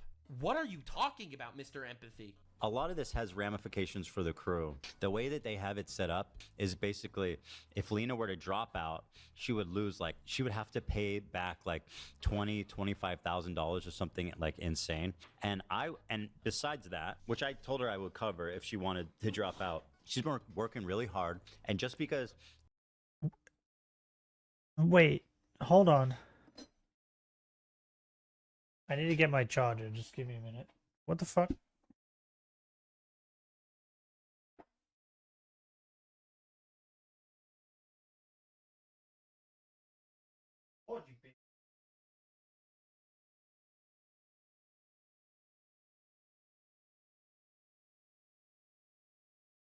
Okay. I need to unpack this. So, iDubbbz is trying to paint him as a horrible boss when he just said that if she wanted to drop out, he was going to be willing to pay whatever she had to pay. Is he trying to say that he was trying to force her to drop out? Is that where he's going with this? Because, if I was working for Ethan and this was me, and this happened to me, I would immediately go to Ethan and be like, I don't want to be a part of this boxing event anymore. I can't believe he did this, right? And I would want to drop out. I feel like that's a normal reaction. Not like... I don't even know where he's going with I'm this. having an issue with what's going on here. You bringing up Lena dropping out of the fight was you publicly showing to your fans, I don't approve of this. No? No. You were saying Lena might have to drop out of the fight. It was exactly what it sounded like. You were Yeah. saying this shit before the content cop even came out. Which I told her I would cover if she wanted to drop out. But now you are saying that Okay. you didn't have a problem with any of it until I made the video. He didn't say he had a problem with it. He just said if she decides to drop out Yeah, because Ethan's friends are being a piece of shit. In that previous clip, did he even once state that he had a problem with it? It doesn't seem like it. It doesn't seem like it at all. He would support it. That's a pretty good boss, if you ask me. Yeah, what the fuck? Look at this context. All right, he has an employee that would lose $25,000 if she drops out of an event, and he said if she drops out of the event, he'd cover it. That's a pretty good boss, not a tyrant. Yeah, that's what I'm fucking saying. The organizer put out a video calling. And you know me why a she was freaking out in the bathroom? Because she's probably harassing his freaking out Obviously, that she Ethan might and lose her Mila will job victimize themselves every chance they get. But when they have because the of chance to this. victimize someone else who's on their crew, they'll also do that. And then she's probably also thinking, like, I'm not going to be able to afford to pay to get out. Situation. And again, you forced this situation on her. Why would I do such a thing to Lena? Dude, you have as much agency as I do. One of your fighters was an employee of the guy you stabbed in the back in front of 7 million people. How does he not see this? Where? Yeah, but you know what's funny? In the last boxing event, didn't he turn around and say that he got rid of one of the fighters because they were training with Sam Hyde, a person he doesn't like? So why is it okay for you to do horrible things to people in your events, but they can't do it to you? Huh? Where is his empathy? Is he just like sociopathic? Yep. I don't understand. Probably. Like this has to be some sort of autism, bro. You can't be this much of a dumbass without some actual cognitive disorder. Not trying to diagnose this retard, but this is crazy. You didn't have to badmouth me on your podcast. That was a choice that you made. So go fuck Oh my god, the fart sound effects again. I agree.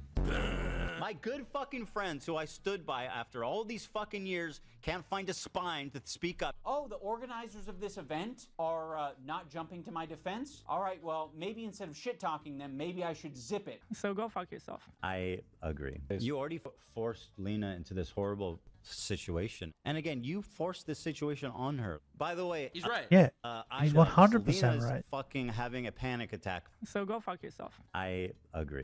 But you're just lobbing. You know how this would make Ethan look better?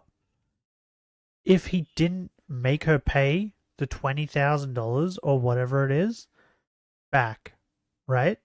If he was just like, "Oh no, it's fine, right? I understand. It's really awkward now. You can't compete." Right? That would make him look better. But he's not doing that, is he? So like you're just a piece of shit. Lobbing it to me and Anisha. I'm lobbing it back to you.'re the one who brought it up. If you lob it back to me and you say, well, I didn't have your back. This guy does not understand proportionality here at all. They're like, my friend's editor is harassing me. I wonder why he's not standing up to my defense. And he's like, stab him in the back with a swastika sword, drop an hour-long content cop 7 million views video. Huh? Publicly. Well, fuck you. I'm going to lob it back and say... It's like the Hassan and Ethan chat thing, right? Ian, do you realize that Ethan is just going to respond to this and lob it back to you? You're really trying to end the harassment? All right, in my opinion, he's making this video to promote the Creator Clash fight. Yeah, he is. He's 100%. He knows he's going to get 1 million views or He's 100% doing that. So in my opinion, because of the fact that he forgot to do it in the content it. cop. Because you're just lobbing it back to him and I'll lob it back to you. You know this isn't going That's to go why. over well, just like the last one. You know this is a nail in the coffin of your career. My guess is he's going to continue doing like content cops and shit on like easy targets from now on. And that's going to be his entire fucking content. Because he saw a banger video with a lot of views on this one. And you're not taking any accountability for the shit you're putting out online. I think that's going to do it for this video. There's a lot more that I can share. He's not taking accountability. You're not taking accountability. Oh, hell yeah, I have more. And you watch. I will reiterate so that I am stepping back from the event, and the event is still going Yeah, on. when the event fails, it's going to be Ethan's fault because that's how he fucking started this video. No ambiguity about it. Anissa and I are no longer involved in Creator Clash. We're Good. stepping down completely. We hope that hopefully there's not everything. Turns out when you support Creator terrorists Clash and your fighters 4. drop out because you're supporting terrorists, it's not good for the event. The event is a massive success this year. We hope that all the fighters get what they wanted out of it. I'm sure it won't be. I'm sorry that I'm such a fucking nasty person who just wants to roll around in the shit. Yeah, well, I guess that's what happens when you support terrorists. I'll put the link to Creator Clash down in the description. That's nice. No one will click it. If you want to support them in their mission to get creators to fight and what's the raise money for charity? Which didn't happen last time. What's the You can do charity that they down donate there. to? I will be doing that on my own, and I hope you guys have a good time. I won't. Also, for all the people who touch grass, I want to remind you to click the like button on this video. Not so it goes in your algorithm or anything, just specifically so that we can add a counter narrative, or I can get an idea of how much astroturfing is out there. Because astroturfing? Because I know that a lot of these fuckers, they love their dislike button extensions. And I saw that shit and I was like, what the fuck? These are all like fabricated numbers. Show the numbers. The What are you like-dislike talking ratio about? was like 80-20. And he couldn't show a screenshot of that? On my video, and then they tried to create a narrative of like, no, people actually hate this content cop guy. So first of all, 80-20 is not great. Second of all, why aren't you showing us a screenshot? It's actually so much worse. It would be so easy for you to show us a screenshot. Like, bitch, He's not I going bet you to. any money it's not 80-20. I will buy tickets to your event if you show that this a screenshot right now and it's 80-20 or better. If it's 80-20 or better, you show screenshot right now, I will buy tickets to your event. Yeah, oh, but bullshit. Check that right now. It Can't doesn't he matter. He's claiming that the can't he likes on fabricate his it? side are 80-20, when in reality, my bet is they're not. You liar. Like, if he was telling the truth, he would show a screenshot. It's literally so easy. People were more upset with... Like, I don't think that the dislike checker is super accurate. Don't get me wrong. I do not think that the dislike checker is super accurate. Okay? But there's no way in fucking hell that video is 80-20. Like, my wife being on OnlyFans. Oh, he is showing it. There's no way he's like, it's 80-20, and then he shows it and it's 60-40. What the There's fuck? no way. Well, not buying any tickets because it's What not a 80-20. moron. Dude, you've got to be kidding me. I had told you, man, it's not 80-20. It's impossible. What an absolute moron. Loser. It's 80-20 and people are claiming it's way worse. Shows a screenshot where it's 60-40. Oh my god, how are you such a clown? This is not a good like to dislike ratio. Yeah, I don't this know if is you're so aware of that. stupid. You're not going to convince the internet that... And that's 435,000 likes. Hold on. Currently, it's sitting at 362,000 likes? Wait, there's no way it lost likes. He's claiming it has 435,000 likes. And here it shows it as 360,000 likes. Something suspicious over here. Fucking Yeah, Ethan what? Klein isn't being a piece of shit. Like, sorry guys, it doesn't matter how many dislike extensions you have. We can free Palestine without being a Nazi, okay? Yeah, fuck you guys too, okay? How about you fucking Nazis? How about that? It's blatantly and obviously fucking disingenuous. This shit blew my fucking mind. Like, this is fucking insane. And like, danger. Yeah, I don't know the context to this. He is going out Yeah, I of don't his know what way he's talking about. to slander you as a Dan neo-Nazi. reacts to like that bad faith. can get you hurt. Okay. Thank you, Ethan Klein. You are my best friend. You are the rent payer. You are the legend. Thank you, Ethan Klein. You are my best friend. What is happening? You are the rent payer. You are the legend. Huh? That was the worst video I've ever seen in my life. Thank you so much for joining. I hope you enjoyed. Yeah, that was I didn't, horrible. Ethan has officially ended iDubbbz's career. I did not expect to see this happen, but it did.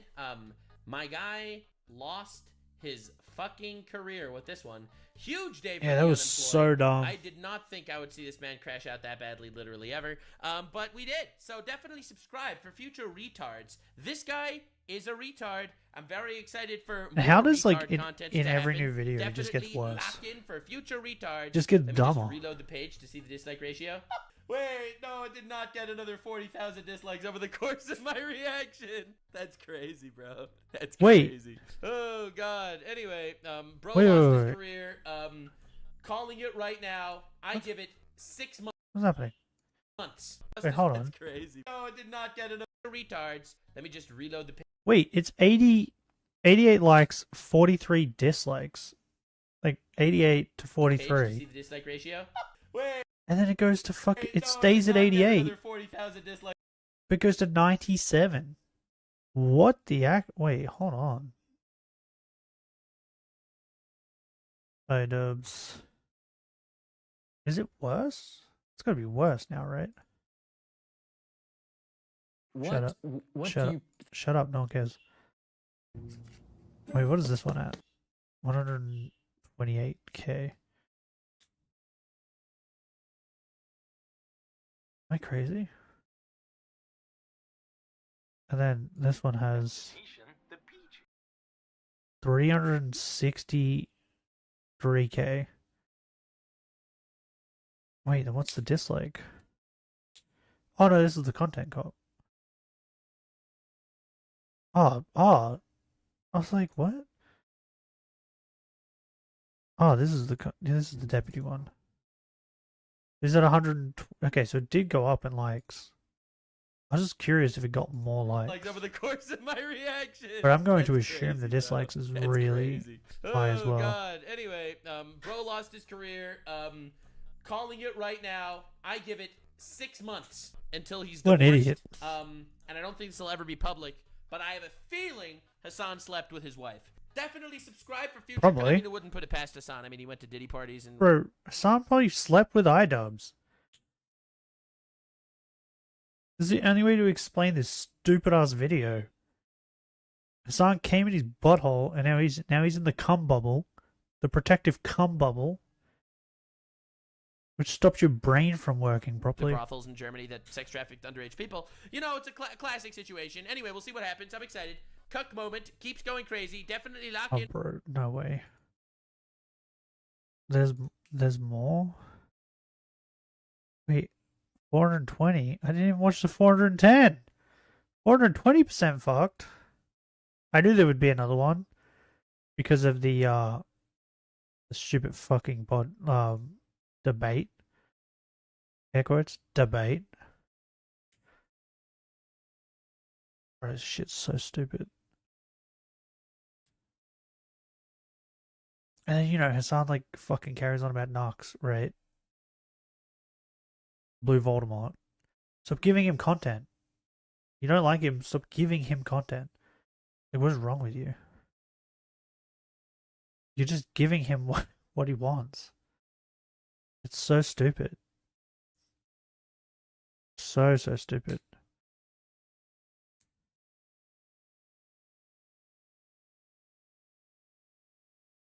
Bro, look at all these random videos. What? Dr. Mike reacts to Scrubs? Who the fuck is Dr. Mike? What the fuck? Labour wins? Did they? Hold on. Because I keep hearing that, but I'm pretty certain the votes aren't done. Like, the votes are still not done, as far as I remember.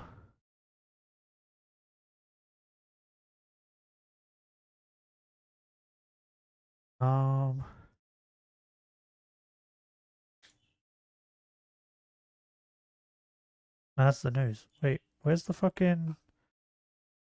Where's the website? Is it this? That's not it. Where's the website that I was using yesterday? I'm gonna do something that I don't typically do. We're going into the history. History.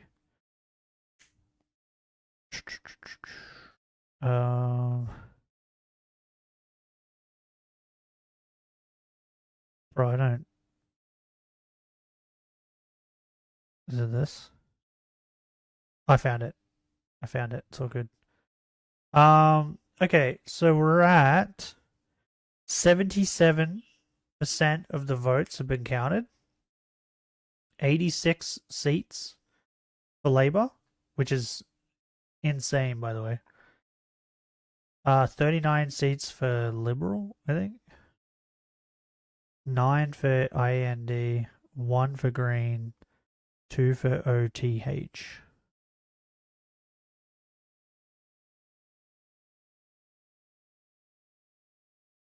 Still 13 seats remaining. So they still got to count another, what is that, 23%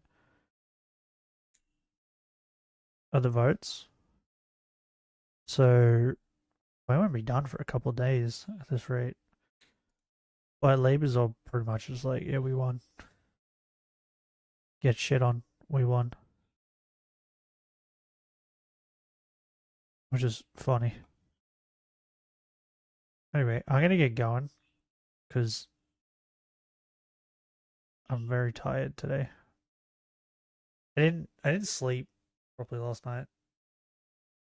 I didn't go to bed till like, I don't know. It was like 1 a.m.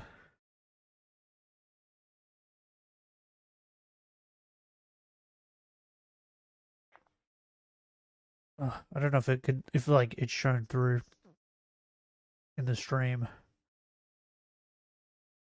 that I was tired or not. Maybe. Who knows?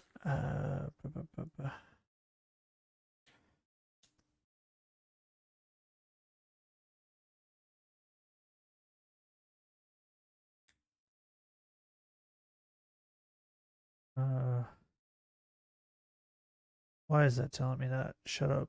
Okay. Tomorrow we're playing more Pokemon again. Because we're going to be playing this for the next 24 days? There's 24 streams we have to do, I think. Because I think this is the 6th. I'm going to be streaming this for a month, which means we've got to get 30 streams. Or 31. Depending on which month you go by. So, yeah, we got another 24 streams of this before we move on to any other game. I'm committed now.